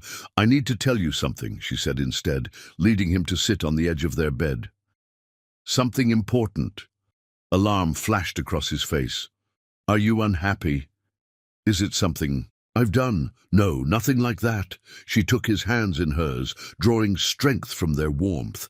"It's just unexpected." Henry waited, giving her the space to find her words, one of the many things she loved about him. "I'm pregnant," she finally said, the words hanging in the air between them. Henry went completely still, his expression frozen in shock. "Pregnant," he repeated, as if testing the word. Juna nodded, her heart hammering against her ribs. "I just confirmed it. I've been feeling strange for days, but I didn't want to say anything until I was sure." "A baby," he whispered, his eyes dropping to her stomach. "Our baby." "I know we never discussed this," she rushed on, anxiety making her words tumble over each other. "It wasn't planned. If you're not ready, if this isn't what you want—" Her words cut off abruptly as Henry slid from the bed to his knees before her, his hands cradling her face with infinite tenderness. "Not what I want." His voice was rough with emotion. "Juna, you've already given me more than I ever dreamed possible. And now this." His voice broke as he pressed his forehead against hers. "A family. Our family." Relief washed through her, followed immediately by a wave of love so powerful it brought tears to her eyes. "You're happy about this?" In answer, Henry gently pushed her robe aside and pressed his lips to her stomach in a kiss of such reverence that Juna felt tears spill down her cheeks. "I have never been happier in my life," he whispered against her skin. When he looked up at her, his eyes shone with unshed tears. "Thank you for this gift." Juna pulled him up beside her on the bed, overcome by the depth of his reaction. They held each other in silence for long moments, the magnitude of their news creating a bubble of wonder around them. "I was so afraid to tell you," she admitted finally. "We've only known each other for such a short time. A baby is such a huge step." Henry laughed softly. "We've never done anything in the conventional order, have we? Marriage first, falling. In love second, and now a baby. Do you think we're crazy?" she asked, only half joking. "Definitely." His smile was radiant, "but I wouldn't change a thing." The days that followed were filled with secret joy as they kept the news between themselves, savoring this private miracle before sharing it with the world.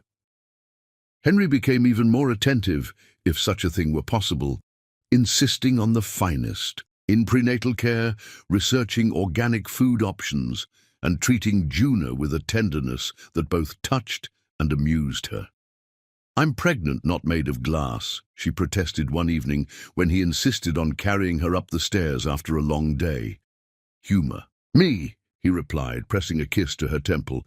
"I've waited my entire life for this, for you, for us." 2 weeks after they discovered the pregnancy, they sat in a private examining room at the city's most exclusive obstetrics practice. Juna lay on the examination table, Henry's hand firmly clasped in hers as the ultrasound technician prepared. "The equipment. This gel might feel cold," the technician warned before applying it to Juna's exposed abdomen. Henry watched every movement with intense focus, his thumb tracing soothing circles on the back of Juna's hand. The anticipation in his expression made her heart swell with love. As the technician pressed the wand to her stomach and began moving it in practiced patterns, Juna fixed her eyes on the screen, eager for that first glimpse of their child. The technician paused, frowning slightly as she adjusted the wand's position. Is something wrong?" Henry asked immediately, tension radiating from him. "Not at all," the technician replied, a smile spreading across her face. "But I think we need the doctor for this. Excuse me for a moment." She left the room, leaving Juna and Henry to exchange worried glances. "What do you think that means?" Juna whispered, anxiety creeping into her voice. Henry brought her hand to his lips. "Whatever it is, we'll face it together." The door opened to admit Dr. Collins, a distinguished woman with kind eyes and an air of calm competence. "Mr. and Mrs. Dalton," she greeted them warmly. "I understand we have something interesting to see on the ultrasound." She took over from the technician, studying the screen with practiced eyes as she moved the wand across Juna's abdomen. After a moment, she smiled broadly. "Well, this explains your particularly severe morning sickness, Mrs. Dalton." She turned the screen so they could see it better. "Congratulations, you're having triplets." The world seemed to tilt beneath Juna. "Triplets?" she repeated faintly. "3 babies?" "3 healthy babies from what I can see," Dr. Collins confirmed, pointing to the screen. "Here, here, and here, each with their own strong heartbeat." Henry made a sound somewhere between a laugh and a gasp. His grip on Juna's hand tightened as he stared at the screen in wonder. "3 babies," he whispered, his voice filled with awe. "We're having 3 babies." The drive home passed in a daze of shock and exhilaration. Triplets.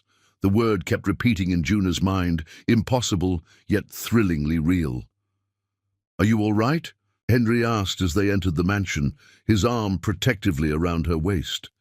"You've been quiet." Juna looked up at him, finally finding her voice. "I'm terrified," she admitted. 1 baby seemed overwhelming enough, but 3? Instead of the reassurance she expected. Henry nodded in understanding. "I'm terrified too," he confessed, guiding her to sit beside him on the sofa. "This is all happening so fast. Sometimes I worry that I'm dreaming, that I'll wake up and find myself back in my old life alone." The vulnerability in his admission touched her deeply. Juna leaned into him, drawing comfort from his solid presence. "Not a dream," she assured him, "just a miracle. 3 miracles, apparently." His hand found its way to her stomach, resting there with gentle reverence. "Our family," he murmured, wonder infusing his voice. "Already larger than I ever imagined." That night, as they lay together in their bedroom, Henry's arm curled protectively. Around her, Juna found herself thinking of how far they'd come in such a short time, from strangers meeting in a bar to expectant parents of triplets in just over 3 months. "What are you thinking about?" Henry asked softly, his breath warm against her neck. "How unpredictable life is," she replied, threading her fingers through his.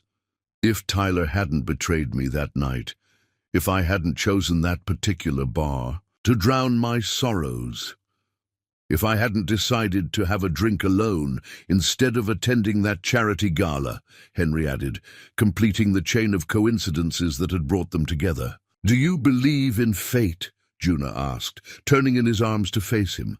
In the soft glow of the bedside lamp, Henry's expression was thoughtful.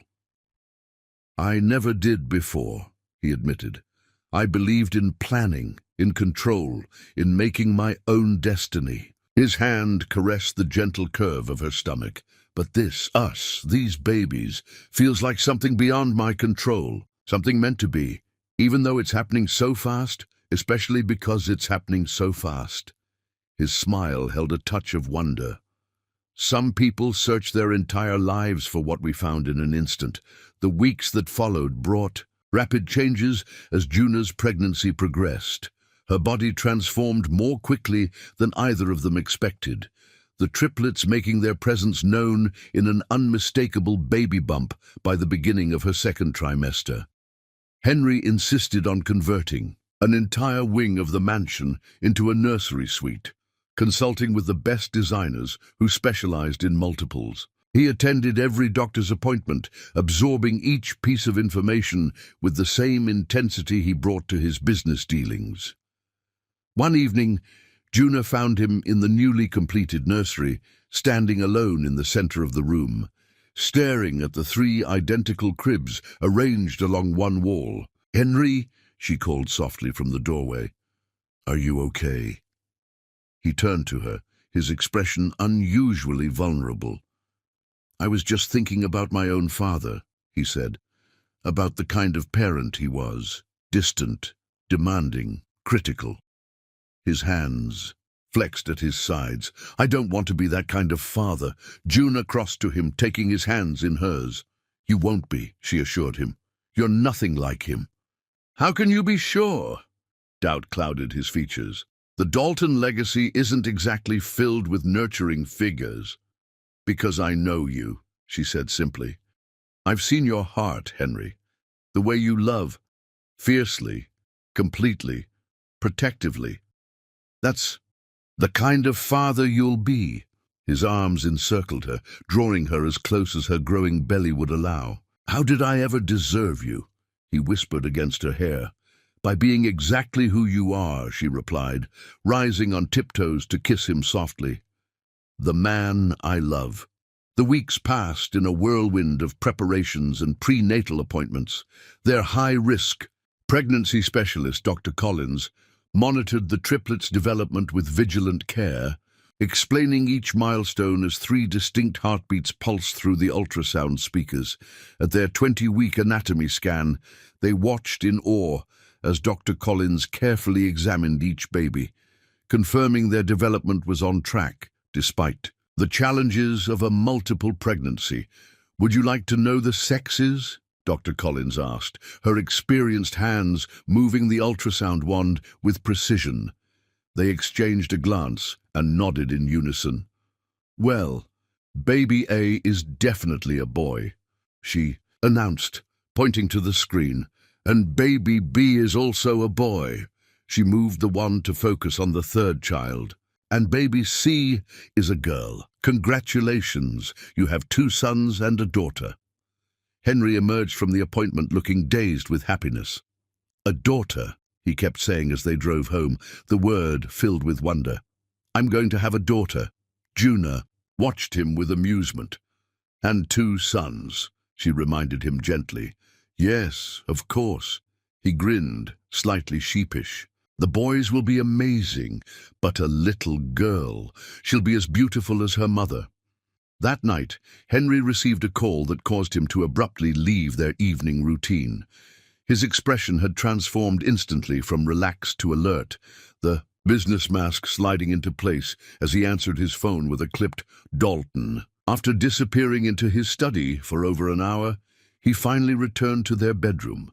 The tension radiating from him was palpable, etched in the tight set of his shoulders and the crease between his brows. "What is it?" Juna asked, setting aside the pregnancy book she'd been reading, her hand instinctively protective over her growing belly. Henry sat on the edge of the bed, taking her hand in his. His thumb traced circles on her palm, a habit she'd noticed emerged when he was processing difficult information. "That was Lawrence from my security team," he said, his voice tight with controlled concern. "There's been a situation." Alarm flashed through her.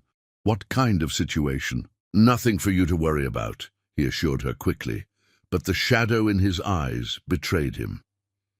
"Just some unusual activity around one of my subsidiary companies. Probably nothing significant." But Juna could see the tension in his shoulders, the careful way he was choosing his words. "Don't do that," she said quietly. "Don't try to protect me from the truth."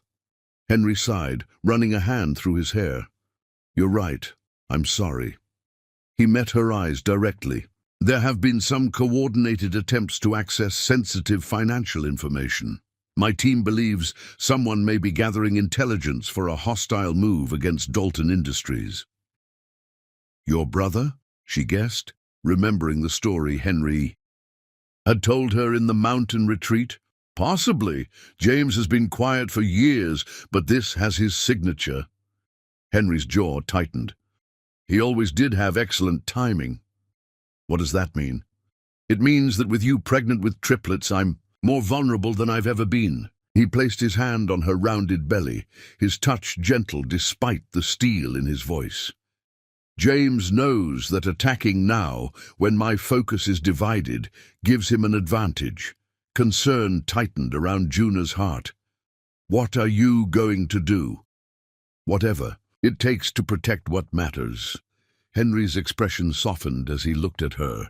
And that's you and our children. The company is important, but it's just business. You're my life. The depth of emotion in his words brought tears to her eyes. Hormones, she told herself, even as she recognized the truth of what he was saying. In just a few months, Henry Dalton, the ruthless businessman, the solitary billionaire, had transformed into a man who put family above all else. As she drifted off to sleep that night, Henry's protective arm around her, Juna marveled at how completely their impulsive beginning had evolved into something profound and lasting. Whatever threats loomed on the horizon, whether from Henry's brother or the challenges of becoming parents to triplets, they would face them together, bound by a love neither had been looking for, but both had desperately needed. In the darkness of their bedroom, Henry's hand rested protectively over the swell of her stomach, as if physically shielding their unborn children from the world's dangers. Juna covered his hand with her own, feeling one of the babies kick against their joined palms. They know you're there, she whispered, her heart full. They already know their father is watching over them. Henry's breath caught audibly. I'll always protect them, he vowed, his voice rough with emotion. All of you, with everything I am. As sleep claimed her, Juna's last conscious thought was of how strangely perfect their unconventional journey had been, how a night of heartbreak had led her to the greatest love she could have imagined, and soon to the family she had always dreamed of but never quite believed she would have. Chapter 9. Love Under Fire. The mansion had become a fortress. As Juna's pregnancy progressed into its 7th month, Henry had transformed their home into an impenetrable sanctuary. The threats from his brother James had escalated from vague corporate maneuvering to increasingly personal attacks. First a data breach targeting their private financial information, then an attempted infiltration of their home security system. Henry's response had been swift and comprehensive. Elite security personnel now patrolled the perimeter day and night. State-of-the-art systems monitored every approach to the property. Bulletproof glass had been installed in all ground-floor windows. Even their trusted staff underwent enhanced background checks. Meanwhile, Juna's body waged its own battle. The pregnancy with triplets had become increasingly difficult, her petite frame struggling to support 3 growing babies. At 30 weeks, Dr. Collins had ordered strict bed rest, a necessary precaution that felt like imprisonment despite the luxury of her surroundings. You should go to the office, Juna insisted one morning, watching Henry set up his laptop beside her bed for the 3rd consecutive day. I have nurses here. The doctor visits daily. You don't need to watch me sleep. Henry's smile was tender as he brushed a curl from her forehead. There's nothing more important than being here. His hand rested on her dramatically swollen belly. The company will survive without me for a few hours. As if responding to their father's voice, one of the babies kicked forcefully against his palm. Henry's face transformed with wonder, an expression Juna never tired of seeing.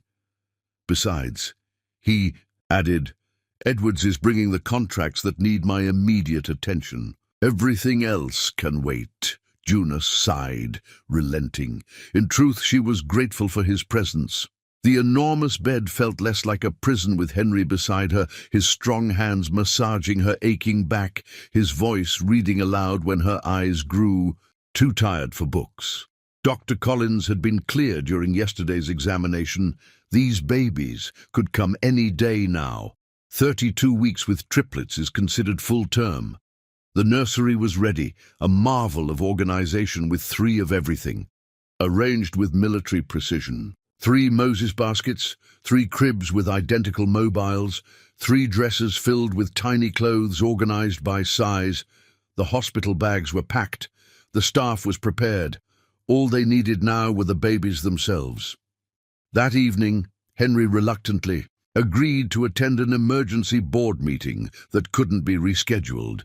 2 hours, he promised, pressing a kiss to Juna's forehead. 3 at most. Edwards and the nurses will be here, and I'm only 20 minutes away. Go, she urged him, touched by his concern but aware of his responsibilities. We'll be fine. The storm began shortly after Henry left, rain lashing against the windows as thunder rolled across the sky. Juna tried to read, but restlessness plagued her. An unfamiliar tightness wrapped around her abdomen, coming and going in waves that gradually increased in intensity. When she felt a rush of warm liquid between her thighs, realization dawned with crystal clarity. "Edwards," she called, pressing the intercom button beside her bed. When no response came, she tried again, panic edging into her voice. "Edwards, anyone!" The mansion's power flickered once, twice, then plunged into darkness. The backup generator should have engaged immediately, but the seconds stretched into a minute of complete darkness. Something was wrong.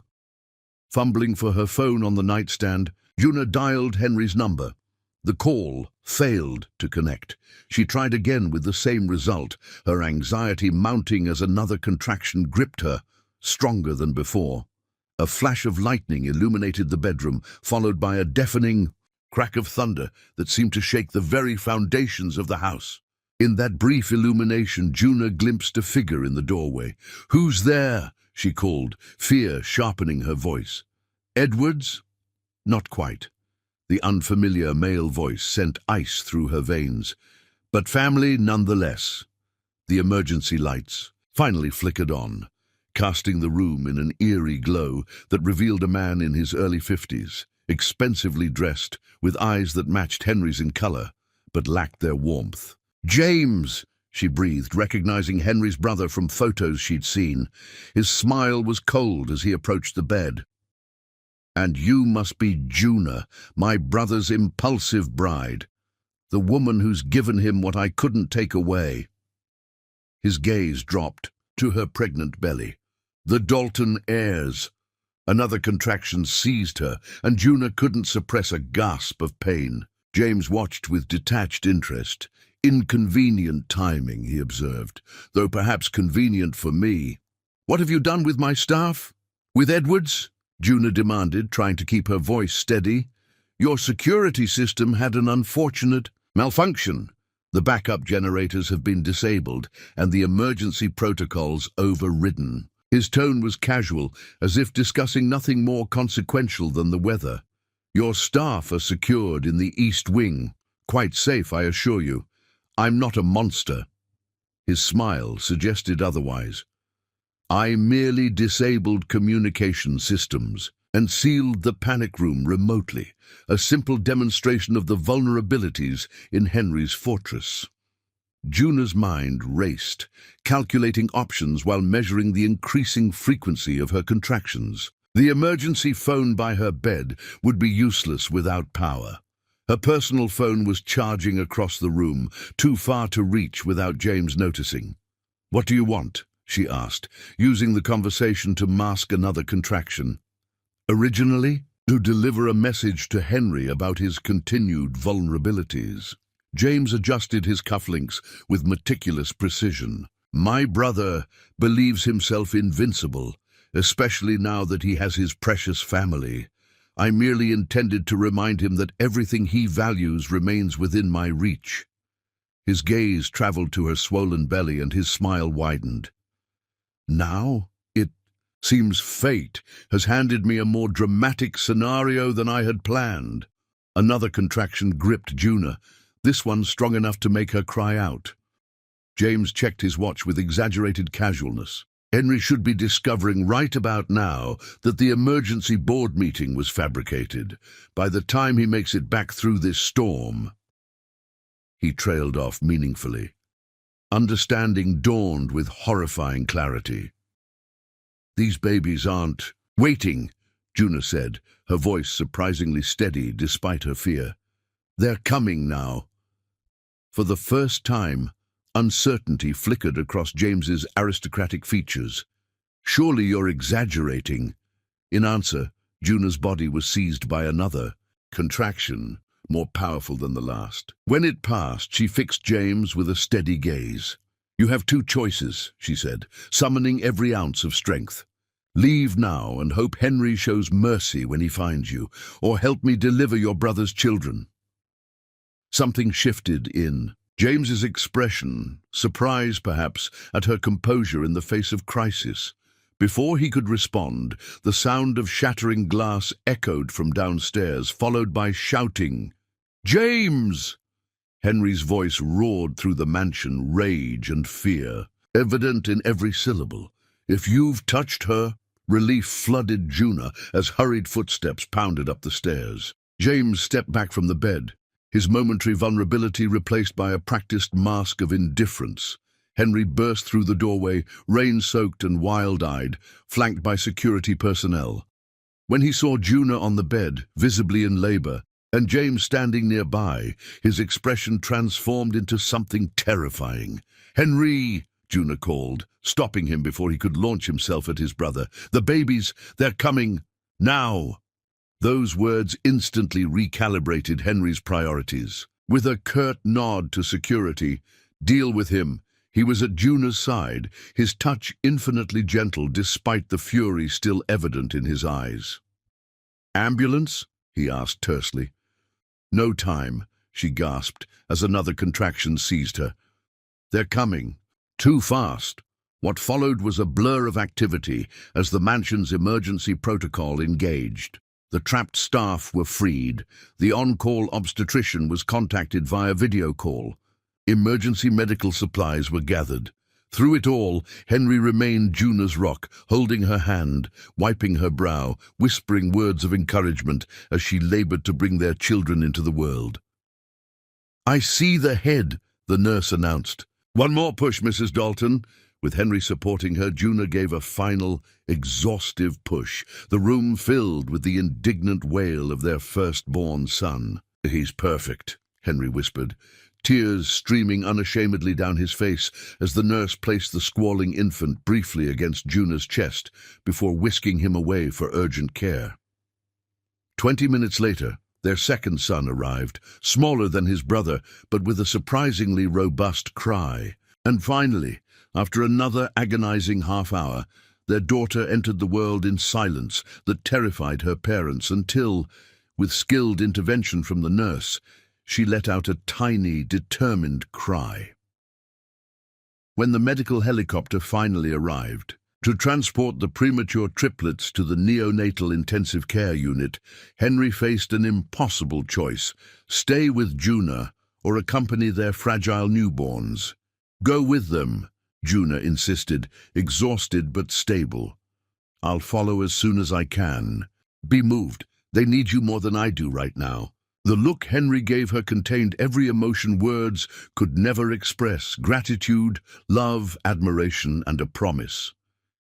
You, he said, pressing a fervent kiss to her lips, are the strongest person I've ever known. I love you beyond reason. As Henry departed with their tiny children, Juna finally allowed herself to relax against the pillows. The night's dangers had passed. James was in custody. Their babies, though early, were alive and fighting. In the space of a few chaotic hours, they had officially become a family, and despite the drama of their arrival, despite the ongoing threats from James and the challenges that surely lay ahead, Juna felt only a profound sense of rightness. This was their story. Unexpected, unconventional, and undeniably theirs. Chapter 10. Sweet Justice. The garden of the Dalton estate had been transformed into an enchanted wonderland. Crystal decorations hung from flowering cherry trees, catching the sunlight and casting rainbow prisms across the immaculate lawn. A canopy of delicate white fabric billowed gently in the breeze, providing shade for the elegant gathering beneath. 3 identical birthday cakes, 1 pink, 2 blue, waited on a table draped in silk, each topped with a single candle that would later symbolize a remarkable first year of life. At the center of the celebration stood an elaborate 3-tiered fountain, specially commissioned for the occasion. Water trickled musically from tier to tier, the sound blending harmoniously with the notes from the small orchestra playing classical melodies. 1 year had passed since the dramatic birth of the Dalton triplets. 1 year since James's failed attack had led to Juna delivering their children during a thunderstorm, with Henry arriving just in time to witness their entry into the world. It had been a year of challenges and triumphs. The first frightening weeks in the NICU, the joyful homecoming when all 3 babies were finally strong enough, the sleepless nights and indescribable joy of watching 3 unique personalities emerge.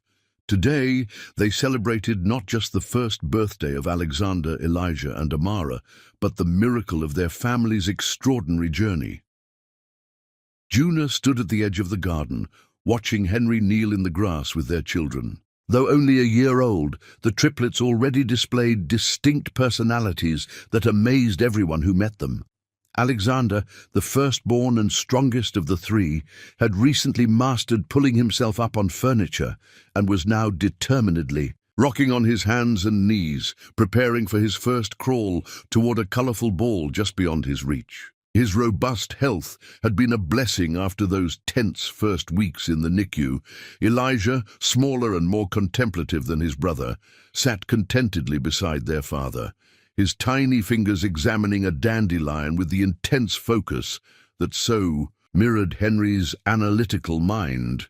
Of the 3, he seemed most content to observe the world before engaging with it, and Amara, their little princess with her mother's rich dark curls and cocoa skin, combined with her father's penetrating eyes, bounced eagerly in Henry's supporting grip. Though the youngest by 8 minutes, she was already showing signs of being the most determined.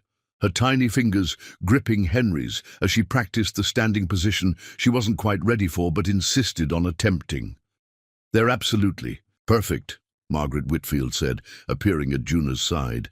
The elderly board member had become an unexpected ally and friend over the past year.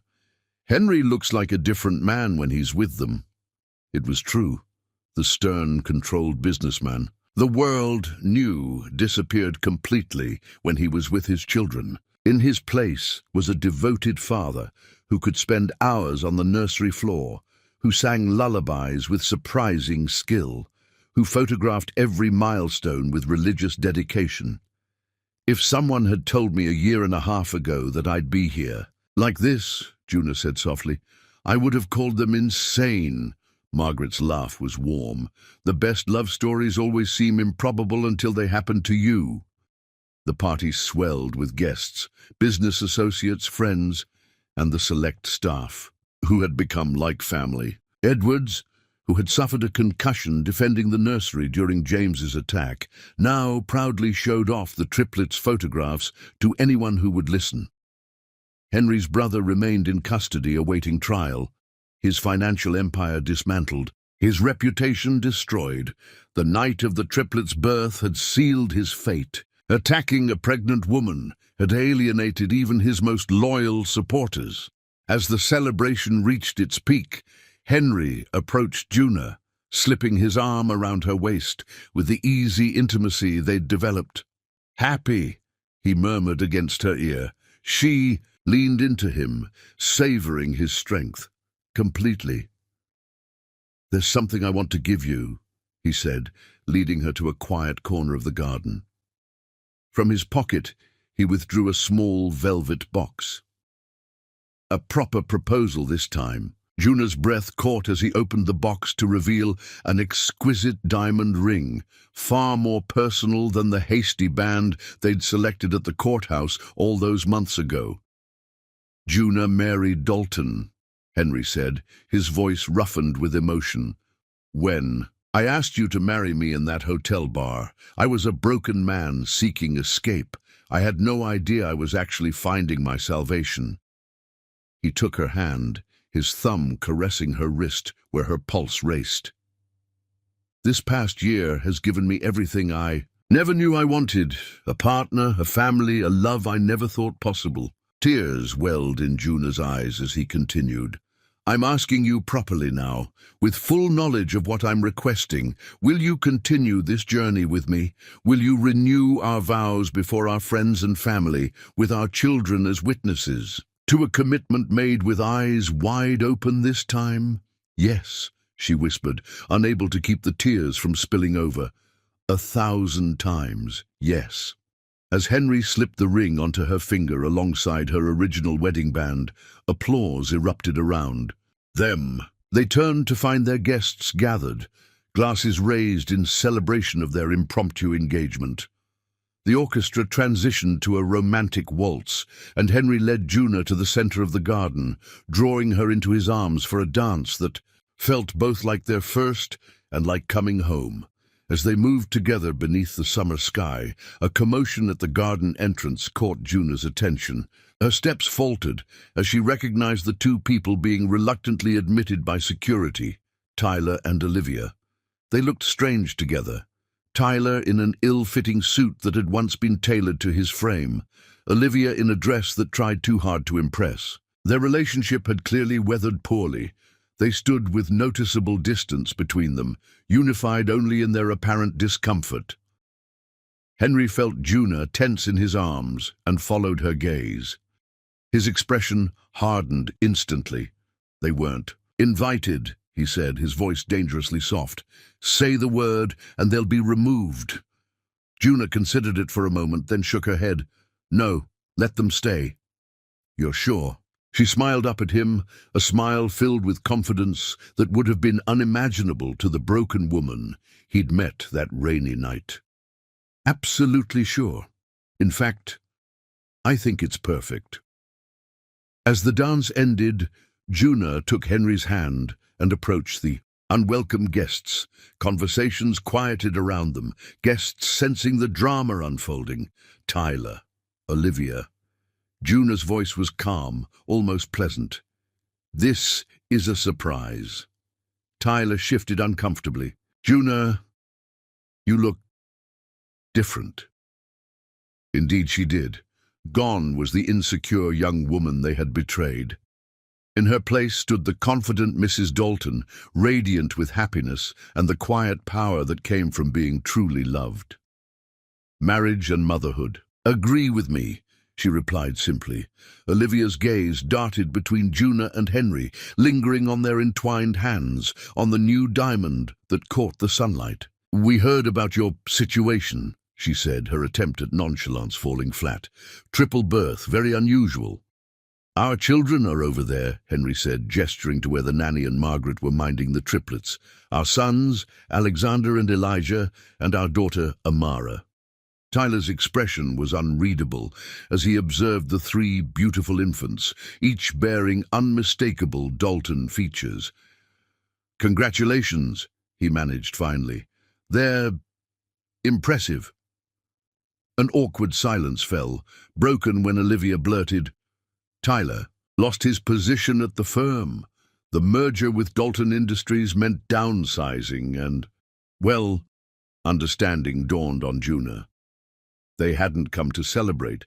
They'd come seeking help, or perhaps merely to satisfy curiosity about the life Juna now led, the life that could have been Olivia's had she not betrayed her best friend. "I'm sorry to hear that," Juna said, and she was surprised to find she meant it.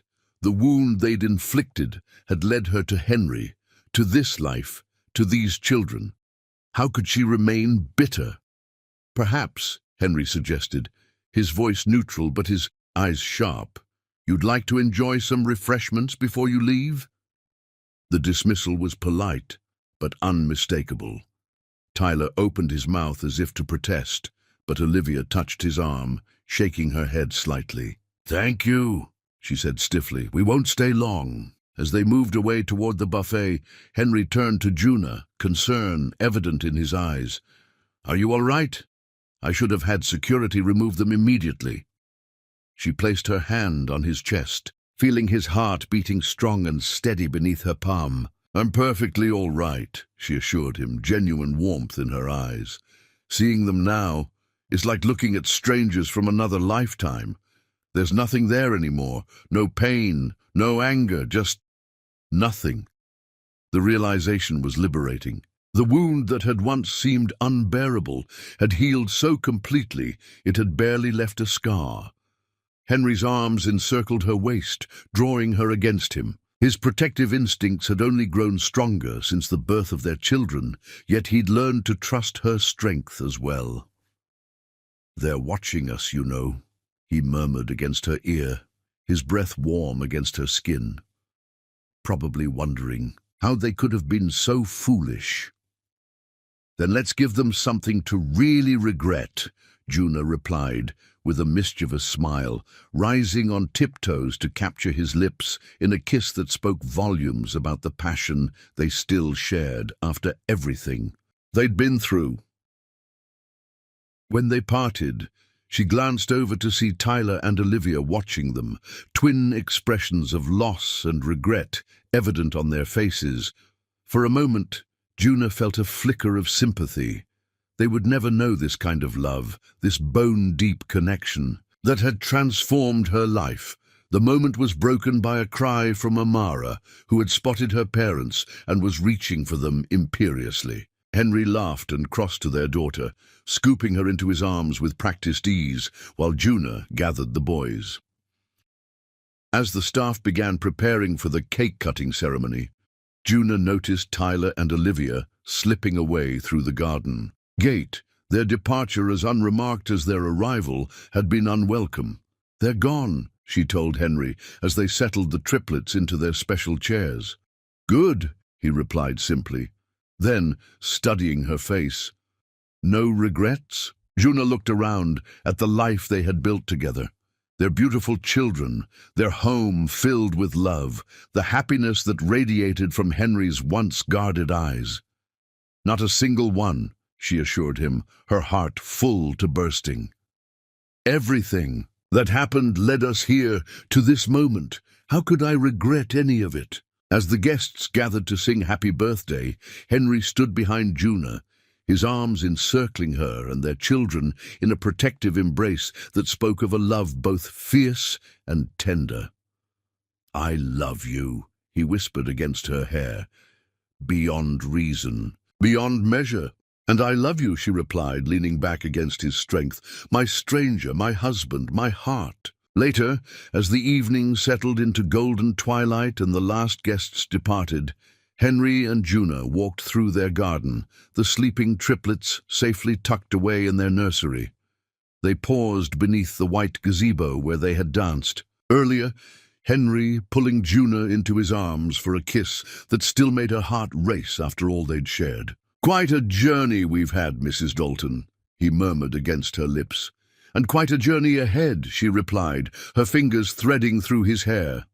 From betrayal to chance encounter, from impulsive marriage to profound love, their story had never followed a conventional path. Yet standing there in the gathering dusk, wrapped in each other's arms with their children, sleeping peacefully nearby, Juna knew with absolute certainty that sometimes life's most painful moments led to its greatest blessings. In losing what she thought she wanted, she had found what she truly needed, and in the stranger she'd impulsively married, she had discovered her destiny.